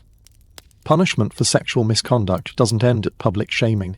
Ecclesiastical courts also oversee confessions, penances, and spiritual penalties. A man caught visiting a brothel might be ordered to donate candles to the church or undertake a pilgrimage. Repeat offenders risk excommunication. A terrifying prospect in a world where salvation feels constantly just out of reach. You reflect on how easily these rules shift depending on who breaks them. Nobles sometimes secure quiet annulments or bribe confessors to protect their reputations. Priests themselves aren't immune to scandal, yet often avoid the harshest sentences. But for peasants, and especially women, the consequences are rarely negotiable. And hovering behind all this is the ever-present threat of gossip. Even baseless rumours can destroy reputations. A woman seen speaking too often with a neighbour's husband. A man visiting the bathhouse too late at night. Whispers spiral into accusations, accusations into penalties. You pull your cloak tighter as the wind picks up, stirring fallen leaves around your boots. The village green now stands empty again, but echoes of today's spectacle remain, floating in conversations, settling in glances, nesting like tiny birds in the corners of every mind. In medieval life, virtue is not just a private matter, but a public performance. And while everyone secretly stumbles in one way or another, most simply pray they won't be the next to stand at the centre of that cold, silent circle. As dawn stretches long fingers of pale light across the misty fields, you find yourself wandering toward the stone walls of the nearby abbey. Its tall spires pierces the sky like a watchful eye. Monastic life, you've been told, is a world apart, a haven of piety, chastity, and spiritual devotion. But as you step through the heavy wooden doors, the stillness feels heavy, not with holiness, but with something more complicated, something very human. You pass rows of monks shuffling toward morning prayers, their simple habits brushing the stone floors in a soft rhythm. Heads bowed, eyes lowered. On the surface, this is the ideal of celibacy, souls wholly dedicated to God, free from earthly temptation. And yet, you've heard enough rumours to know better. Historians still argue how strictly vows of chastity were kept within monasteries and convents. Certainly many monks and nuns lived in sincere celibacy. But behind thick stone walls, far from public scrutiny, human desire sometimes breached even the most fortified defences. You spot a young novice in the corner, face flushed as he exchanges a brief, forbidden glance with a kitchen maid delivering bread. It's innocent, for now, but the air between them crackles with tension. This abbey, like so many others, carries its own quiet undercurrent of secret longings. Quirky fact break: in some monasteries, particularly wealthier ones, scandals occasionally reach such absurd heights that even the Pope had to intervene. One infamous 14th century case involved a convent where nuns were accused of maintaining ongoing affairs with local clergy, and a few were allegedly pregnant. The entire convent was temporarily dissolved in disgrace. Monastic rules were strict: no private conversations with the opposite sex, no unsupervised meetings, no physical contact beyond the most necessary. Yet loopholes always seemed to appear: visiting pilgrims, travelling confessors, young novices curious about life beyond the cloister walls. You pass through a side corridor and glance into a small scriptorium where scribes copy religious texts by candlelight. But even these pious manuscripts sometimes hide scandalous secrets in their margins: cheeky doodles of naked figures, suggestive animals, and bizarre symbols scribbled by bored monks. You wonder if the abbot ever notices. And then there are the private cells, small, bare rooms where monks pray, sleep, and wrestle with their own thoughts. Celibacy isn't simply about avoiding sex. It's about resisting desire entirely, purging oneself of lustful thoughts. The struggle is constant, and failures are not uncommon. One monk confesses in hushed tones to his superior, admitting to impure dreams he cannot control. The penance assigned is harsh: days of fasting, extra prayers, and cold baths to quench the fires of temptation. You shiver just imagining it. In convents, nuns face similar challenges. While many embrace their vows with genuine devotion, others struggle in isolation. You've heard whispered tales of secret love letters slipped between the bars of cloistered windows, or of nuns smuggling lovers into convent gardens under cover of darkness. Historians debate whether the Church turned a blind eye to these indiscretions, or simply couldn't maintain constant oversight. In some cases, powerful families who placed their daughters in convents made generous donations to ensure certain scandals were quietly contained. Of course, not all breaches of chastity involved romantic affairs. There are darker stories too. Abuses of power by clergy who took advantage of their positions, preying on vulnerable novices or confessing penitents. These darker chapters remind you how easily sacred spaces can become tangled with sin. You pause near the abbey's small infirmary, where an older nun gently tends to a sickly child. Her care is genuine, her touch tender. Not all intimacy here is forbidden. Many monks and nuns channel their natural affection into acts of service, healing the sick, feeding the poor, educating orphaned children. This too is a form of love. And yet, even these acts exist under the watchful eye of church hierarchy. A nun caught showing too much attachment to a child might face discipline for indulging worldly attachments. The very notion of unconditional love is carefully policed, as if affection itself is suspect. You glance at a nearby statue of the Virgin Mary, her serene gaze fixed toward heaven.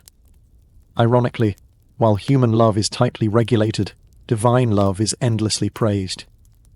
The paradox weighs heavy. To love God completely, one must suppress the very instincts that define human closeness. Later that evening, as you sit by your hearth once again, you reflect on what you've witnessed.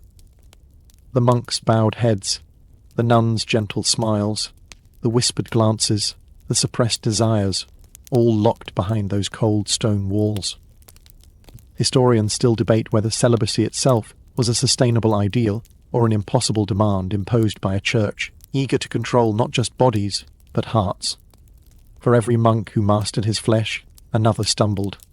For every nun who embraced solitude, another wept for a love she could never claim.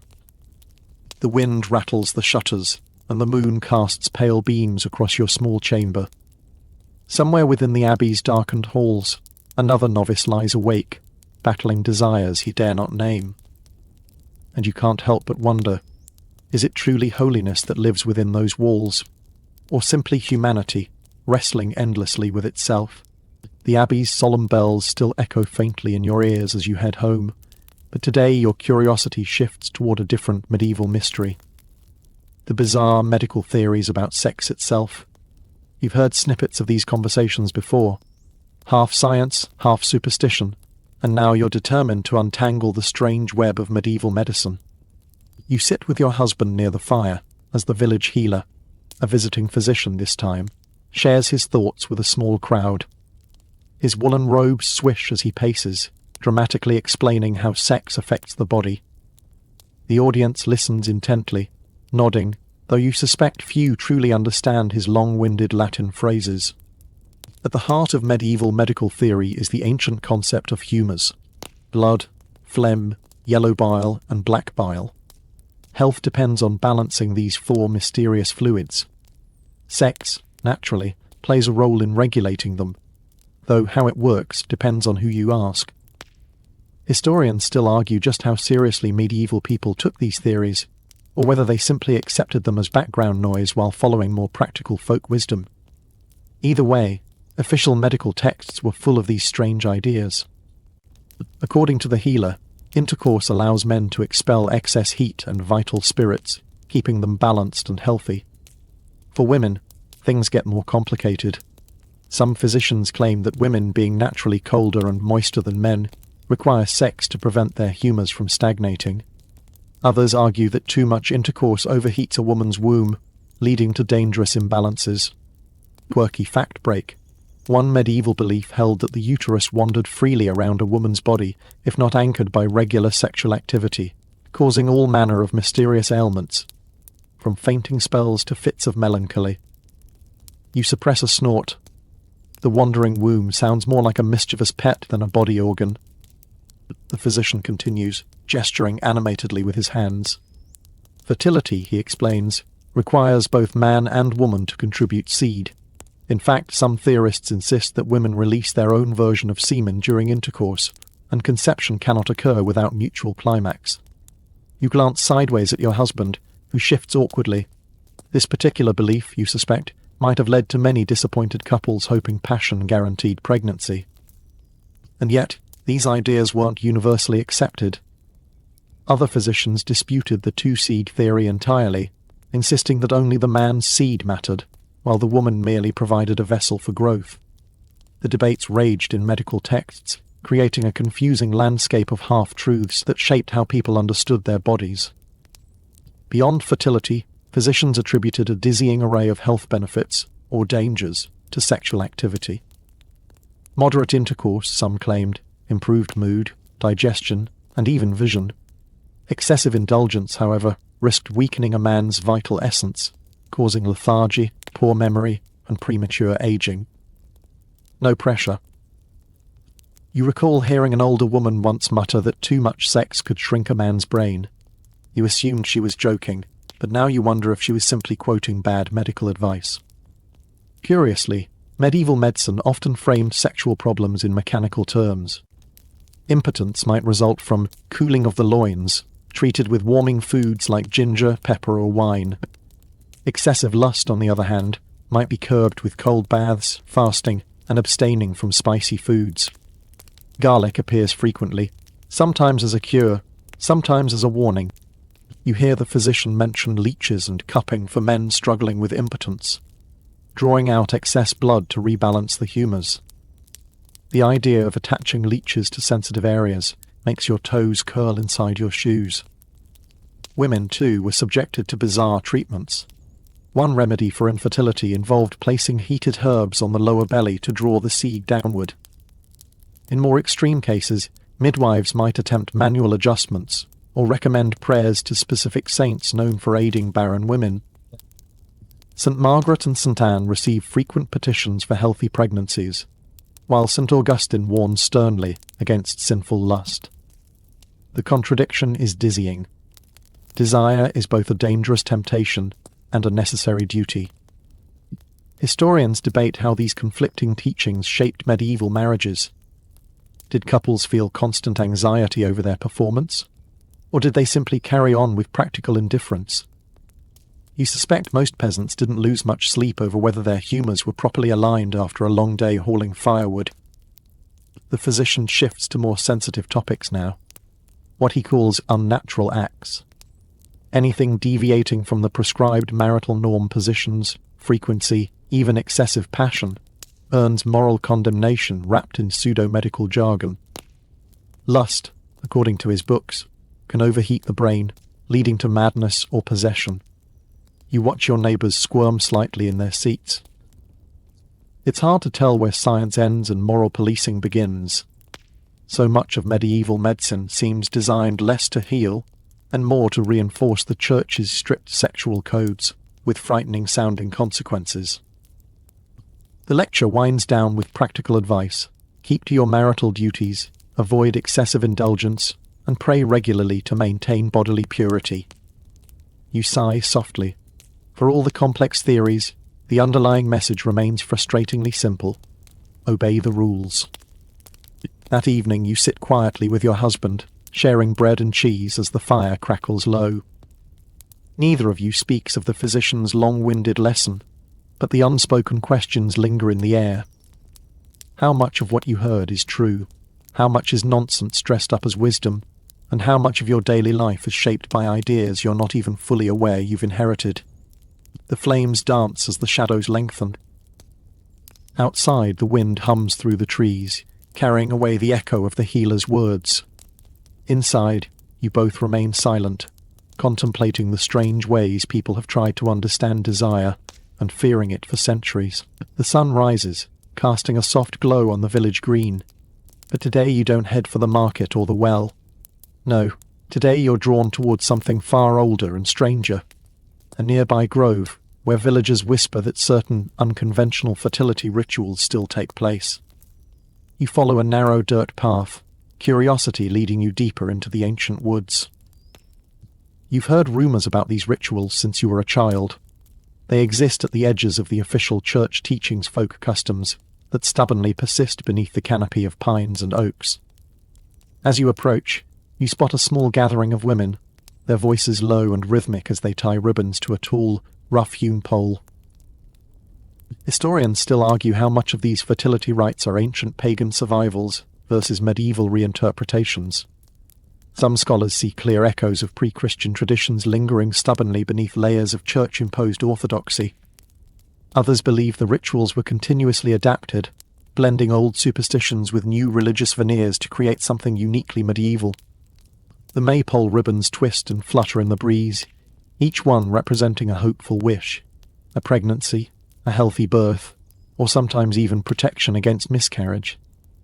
One woman carries a small carved figure, possibly a saint, possibly something older, wrapped in cloth and tucked into a basket of fresh herbs. Quirky fact break: some fertility charms involved rather bizarre ingredients. Wolf teeth for strength, hare's foot for speed, or even dried frog parts meant to ward off miscarriages. You try not to imagine how exactly one collects frog bits for such a charm. You notice a nervous-looking young bride standing near the base of the pole. Her mother gently presses a pouch into her hands, whispering advice you can't quite hear. Likely some blend of herbal knowledge and whispered prayers passed down through generations of women, to a knowledge too delicate, too unofficial, to ever be shared publicly. Of course, the Church officially condemns these gatherings. Priests warn that such superstitions offend God, and participation could invite demonic forces. Yet few villagers entirely abandon them. After all, later, as the women disperse quietly back toward the village, you find yourself standing near an ancient tree, its twisted branches heavy with tied scraps of cloth-silent prayers left behind. You run your fingers over the knots, sensing the weight of centuries woven into each one. Desperation, hope, emotions that remain painfully familiar even today. Back in the village, fertility struggles are a constant source of quiet anxiety. Producing children isn't just a personal hope, it's a societal expectation, a woman's primary duty, and often the very foundation of her marriage's value. And if months, then years pass without pregnancy, that's when the gossip starts. Is the wife barren? Is the husband impotent? Whose fault is it? Medieval people rarely have clear answers, but they have plenty of opinions. You've overheard plenty of whispered remedies in these situations. Eat almonds soaked in goat's milk. Drink the first morning dew from a virgin's footprint. Place a piece of iron beneath your bed to ward off evil spirits that steal babies before they quicken. The advice is endless and often wildly conflicting. Some women seek the guidance of midwives or cunning folk-official healers who walk a fine line between respected wisdom and feared witchcraft.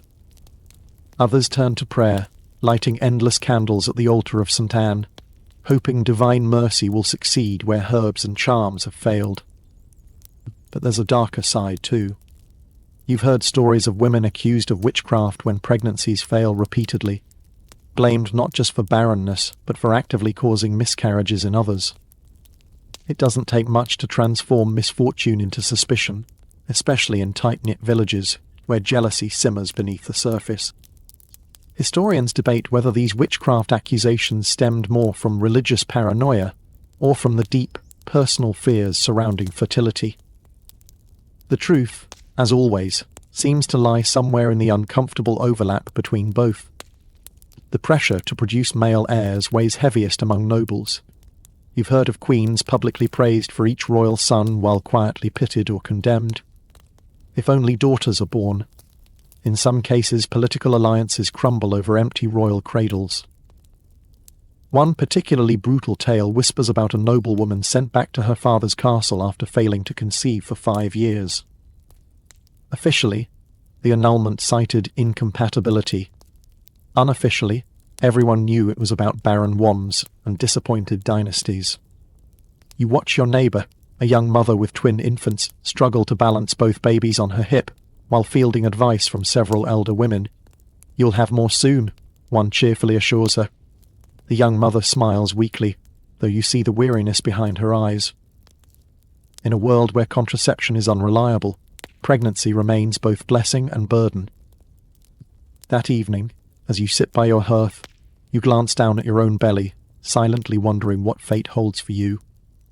Will you bear many children? Will you struggle like others you've watched? The uncertainty is both terrifying and oddly normal, a constant undercurrent in the lives of medieval women. Your husband joins you, gently resting his hand on yours. He says nothing, but his touch offers quiet reassurance. Whatever comes, you'll face it together, through prayers, through whispered charms, through long nights of both hope and fear.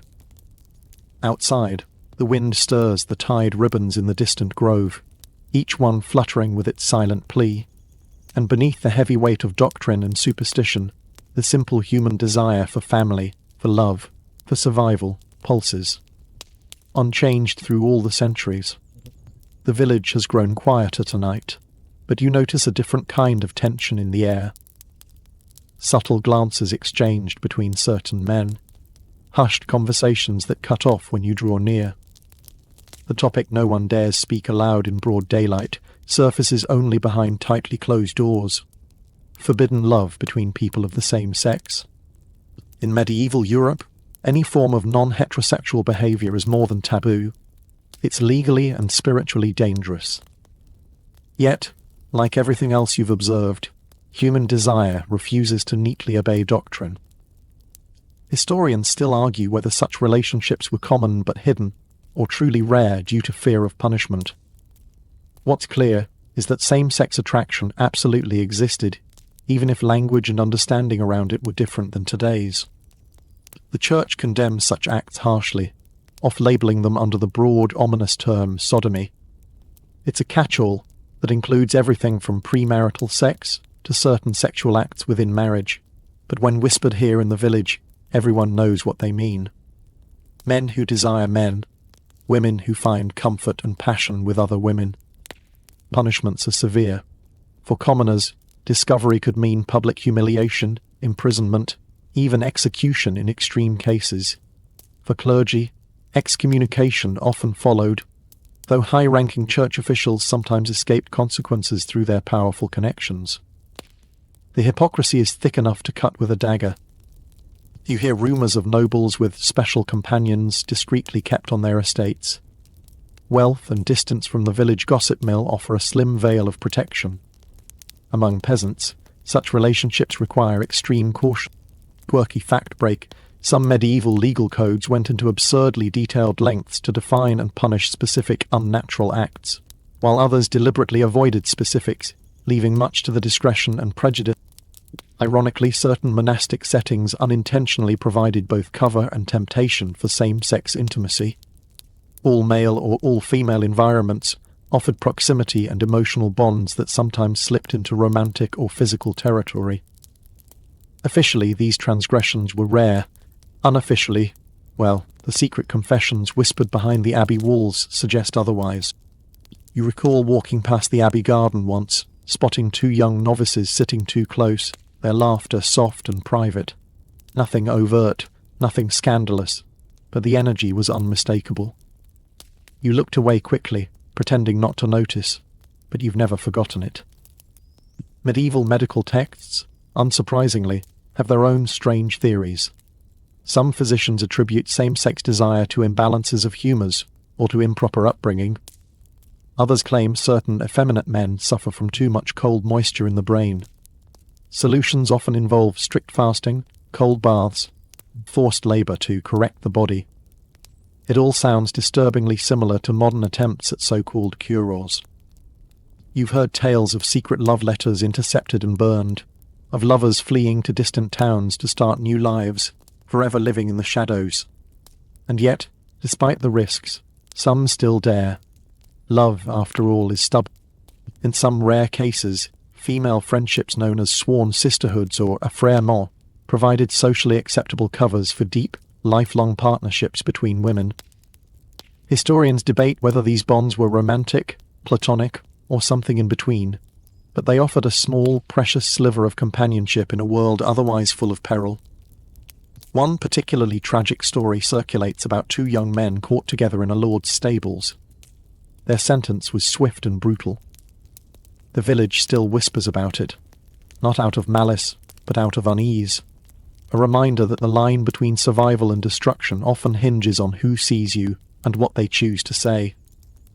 You pull your cloak tighter as you walk home, passing by flickering torchlights near the manor house. There's a quiet dignity in those who manage to carve out forbidden love under these impossible circumstances.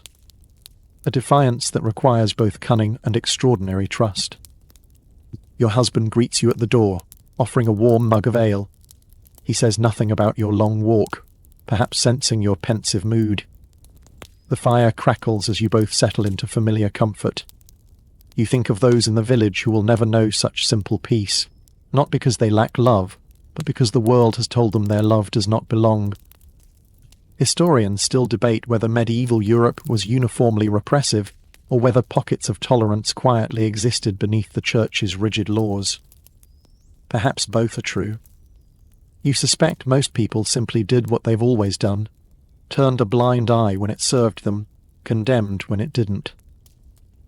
Outside, the wind whistles softly through the trees, carrying with it whispered secrets that have always existed, and always will, no matter how tightly the world tries to silence them. Another dawn, another round of chores, but as you scrub the worn wooden table in your small cottage, your thoughts wander to a topic rarely discussed openly, yet always lurking just beneath the surface: women's pleasure. You've heard the whispers, caught the nervous laughter, but even now, centuries later, you're still amazed by how much confusion and contradiction surrounds this simple, undeniable truth. Yes, medieval women had desire too. Of course, that's not what you'll hear in the sermons. According to the Church, a woman's primary role in sex is passive: to receive her husband's seed, to bear children, to support his needs. Desire? That's dangerous. Pleasure? Tolerated at best, suspicious at worst. Historians still argue how much real understanding there was of female sexual pleasure during this era. Some physicians recognized its importance, while others dismissed it entirely as unnecessary or even harmful. The contradictions pile up like firewood. Take, for example, the medieval belief that both male and female orgasm were necessary for conception. This two-seed theory offered a kind of accidental acknowledgement of women's pleasure. If a woman didn't experience climax, the thinking went, she might not conceive. This gave couples, especially those eager for children, a surprising incentive to ensure mutual satisfaction. You glance at your husband, remembering the blushing conversation you shared your first night together, Clumsy and awkward, yes, but there was a kindness in his fumbling, a shared nervousness that somehow made things easier. Over time, the discomfort softened into something warmer, something approaching real affection. Quirky fact break. Certain medieval medical texts offered very specific, if bizarre, advice to men on how to rouse their wives before intercourse, suggesting gentle speech, caresses, and even mild tickling. It's strange how close these clunky recommendations come to modern ideas of foreplay, despite being wrapped in layers of deeply flawed medical theory. Yet not everyone embraced this view. Many church leaders warned that a woman's desire was a dangerous spark that could ignite sin. Some even insisted that a truly virtuous woman should feel no pleasure at all during intercourse, a view that led to immense confusion, guilt, and shame for countless women who simply couldn't erase their own natural responses. One particularly harsh preacher you remember once bellowed from the pulpit that women's pleasure was the serpent's whisper, enticing men into lustful excess. The congregation dutifully nodded, but afterward the tavern buzzed with knowing smirks and raised eyebrows. Hypocrisy, as you've seen time and again, thrives even under the strictest moral codes.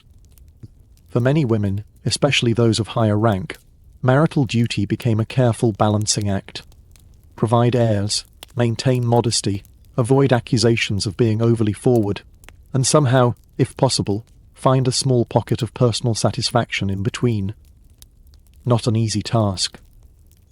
Among peasants, things may have been a bit simpler, if only because life's demands left little room for elaborate moral posturing. Pleasure was not so much forbidden as simply ignored. You've overheard women swapping practical advice, how to make things less painful, how to keep your husband happy, how to avoid unwanted pregnancies, or at least try. Their quiet, conspiratorial laughter feels like a secret rebellion in a world that often refuses to even acknowledge their desires. You think of the midwives and older women who, behind closed doors, sometimes offered tips whispered in confidence. A warm bath before bed loosens the hips. Don't let him rush. Make him speak sweet words first. Wine helps, but not too much. These small nuggets of wisdom passed from one generation to the next, filling the gaps left by silent husbands and judgmental priests. Interestingly, some medieval art and poetry, even among the nobility, hint at a much more playful, even joyful recognition of female pleasure. Certain fabliaux depict women as active, witty participants in bedroom mischief, often outsmarting foolish or lazy husbands. While exaggerated for humour, these stories suggest that, beneath the surface, people understood perfectly well that women desired pleasure too. And of course there were rare, more daring texts like The Romance of the Rose, a controversial French allegory that explores desire with surprising frankness, at least for its time. Debates over such works raged among scholars, some condemning their corruption, others defending them as honest reflections of human nature. Historians debate whether these glimpses represent common experience or merely literary fantasy. You suspect both are true. Desire is universal. How people talk about it or hide it is what changes. Later that evening, as you ready for bed, you catch your husband watching you as you unlace your bodice. His expression is familiar, a mixture of affection and something warmer, deeper. You smile, feeling that now familiar blend of comfort and anticipation. The initial awkwardness of your marriage has softened into something far more precious: trust. You settle onto the straw mattress, the fire's fading glow casting soft flickers across the beams overhead. In this small, imperfect world, you've discovered that even within strict rules and heavy expectations, there is still space, small, secret spaces, for warmth, connection, and yes, even pleasure. Outside, the village sleeps beneath a clear sky, stars glittering like scattered coins across the dark velvet, and somewhere, behind other closed shutters, women whisper the same quiet truths to each other. Desire doesn't care about rules. The village wakes to the quiet chatter of market day, but your thoughts drift elsewhere, to a very different kind of market, one that opens up only when death knocks at the door, the widow's game of remarriage. You watch as an elderly woman, dressed in sober black, walks slowly across the green, her chin lifted, her steps deliberate. She plays this game now. In medieval society, widowhood is a complicated state, part freedom, part vulnerability, and for some, a dangerous kind of power. The church might preach about pious mourning, but everyone knows that behind those veils and lowered eyes, careful calculations often unfold. Historians still argue whether widowhood offered women true independence or simply a temporary pause before being swept into new alliances. The reality, as you've seen, depends entirely on class, family pressure, and personal cunning. For noble women, widowhood can suddenly elevate a woman's influence. A dowager might control lands, manage estates, and negotiate new marriages for her children. Some even act as guardians over their late husband's affairs, wielding power most medieval women never taste. But this freedom comes at a price. The political vultures circle quickly, eager to seize her fortune or her hand. You've overheard the gossip more than once. Old Lord Gurthric has already sent a letter to Lady Eleanor, someone snickers, and it's not even a fortnight since the funeral. Everyone laughs, but the game is deadly serious. Quirky fact break. In some parts of medieval Europe, particularly in Germanic law, a widow was required to remain chaste during a formal mourning period. Sometimes a full year before remarrying, but wealthy families often pressured widows to remarry much sooner, eager to secure alliances while opportunities remained fresh. For peasant women, widowhood presents a different challenge. Without a husband, many face economic ruin. Fields need tending, livestock needs care. Taxes don't disappear simply because a man's heart stopped beating. Remarriage offers financial security, but often at the cost of personal choice. You've seen it happen time and again. The neighbouring farmer, recently widowed himself, eyeing the newly single woman down the lane. A quick union solves both their problems, regardless of whether either heart truly stirs. Love rarely enters these negotiations. But for a rare few, widowhood brings something precious: autonomy. A peasant widow who inherits a small bit of land or runs a successful trade might delay remarriage, savouring her independence. She answers to no husband, controls her household, and sometimes even earns quiet respect from her neighbours. The church, naturally, offers clear guidance. Widows are encouraged to devote themselves to prayer and charity. Many enter convents, especially noble women without children, to anchor their place in society. You recall visiting the local abbey and seeing several elderly women praying softly in the chapel, refugees from marriages long past, now cloaked in quiet devotion. But not all widows choose or can afford the cloistered life. Some become matchmakers themselves, arranging marriages for their children or grandchildren, subtly influencing village politics behind the scenes. In this way, their power remains, though less openly displayed. You think of one particularly shrewd noblewoman from a nearby manor. Widowed 3 times, each marriage elevated her family's standing. Whispers suggest she played her suitors like chess pieces, securing titles, lands, and alliances with quiet brilliance. Now, in her late years, she moves through court with an authority that few men dare challenge. Some call her the Black Swan, graceful, untouchable, and entirely in control. And yet for every powerful dowager, there's another widow barely scraping by. You see it in the faces of older women begging for scraps at the market, their husbands long gone, their families scattered. The church offers alms, but rarely enough. Widows often become invisible in the very world they once helped build. Historians debate whether medieval laws protected widows fairly or simply prolonged their vulnerability.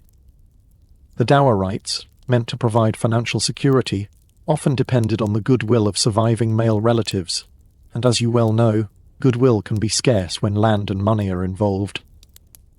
Later that evening, as the village settles into its evening routine, you watch as that same widow you saw earlier quietly accepts a basket of bread from a younger neighbour.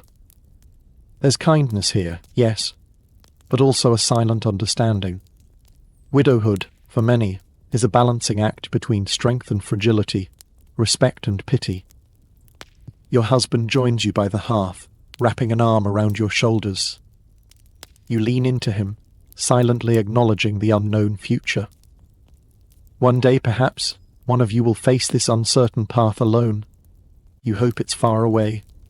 You hope neither of you will become pawns in another's game. The fire crackles as the wind picks up, rattling the shutters. Somewhere beyond, another widow weighs her options tonight, calculating offers, balancing survival against loneliness, power against peace. And as always, the world watches, judges, and quietly prepares for the next round of negotiations. In medieval life, even love's ending is never simple. It merely changes form, demanding new strategies for those left behind. The season shifts, leaves turn brittle, falling like whispered prayers onto damp soil. You stand at the edge of the village green, taking in the quiet rhythm of medieval life, and at last you find yourself reflecting on everything you've witnessed, everything you now know about intimacy in this strange, tangled world. It's easy to imagine the medieval bedroom as a place of rigid control, where sex exists solely for duty, where the church dictates every breath, and where desire is smothered under heavy woolen blankets. And yet, that's only part of the story. Historians still argue about just how much real passion existed beneath the rules, and how often people bent or broke them behind shuttered windows. But you've seen with your own eyes that medieval intimacy, for all its awkward rituals and dangerous consequences, is far more human and far more familiar than most would expect. The arranged marriages, cold political alliances sealed with trembling hands. The blushing newlyweds, unsure and clumsy, learning one another's touch beneath flickering torchlight.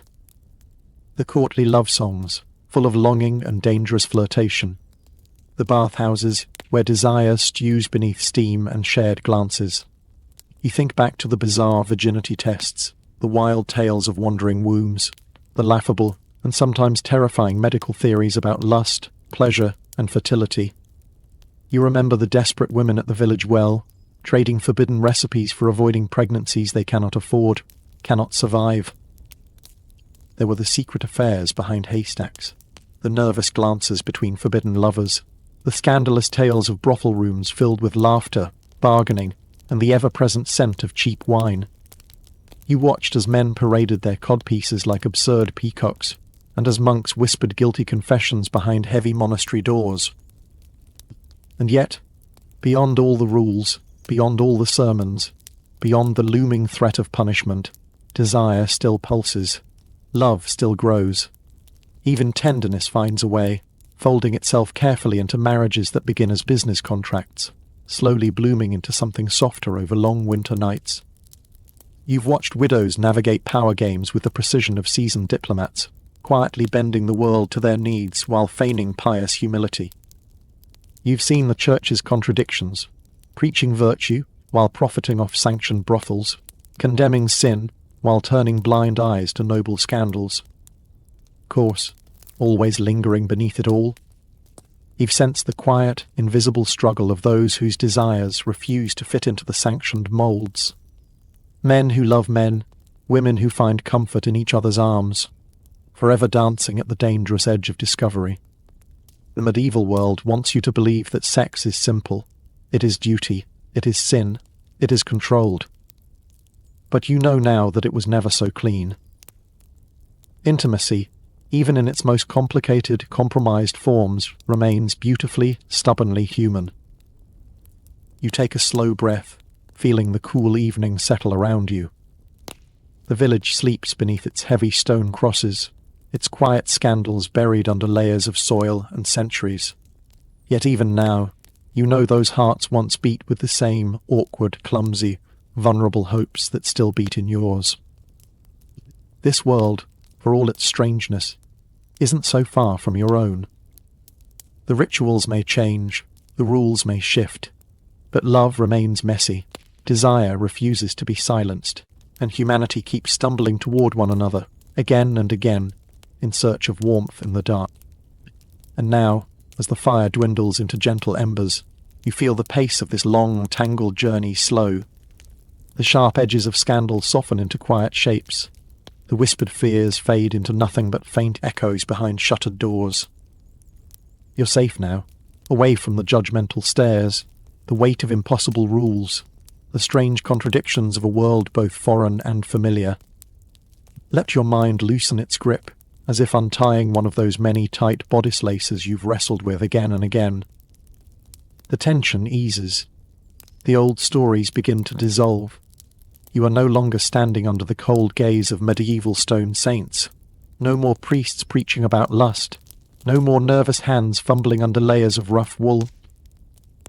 Instead, there's only softness here. The heavy wooden shutters are closed, guarding you from the chill outside. The rough woolen blankets cocoon your body. You can almost hear the soft crackle of the hearth, feel its quiet warmth brushing against your skin. Even the wind outside grows quieter, respectful of your rest. The faces you met along this strange road, those nervous brides, those secret lovers, those whispered sinners, began to drift backward into the mist.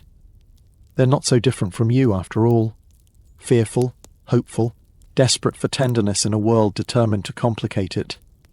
Let that understanding settle in your chest. Slow your breathing, loosen your muscles. There's nothing left to untangle tonight. No more rules. No more scandals. Just you, the soft hum of the past gently fading, and a deep, steady calm wrapping around you like a warm, heavy cloak. The story ends here. Close your eyes. Drift deep. Sweet dreams.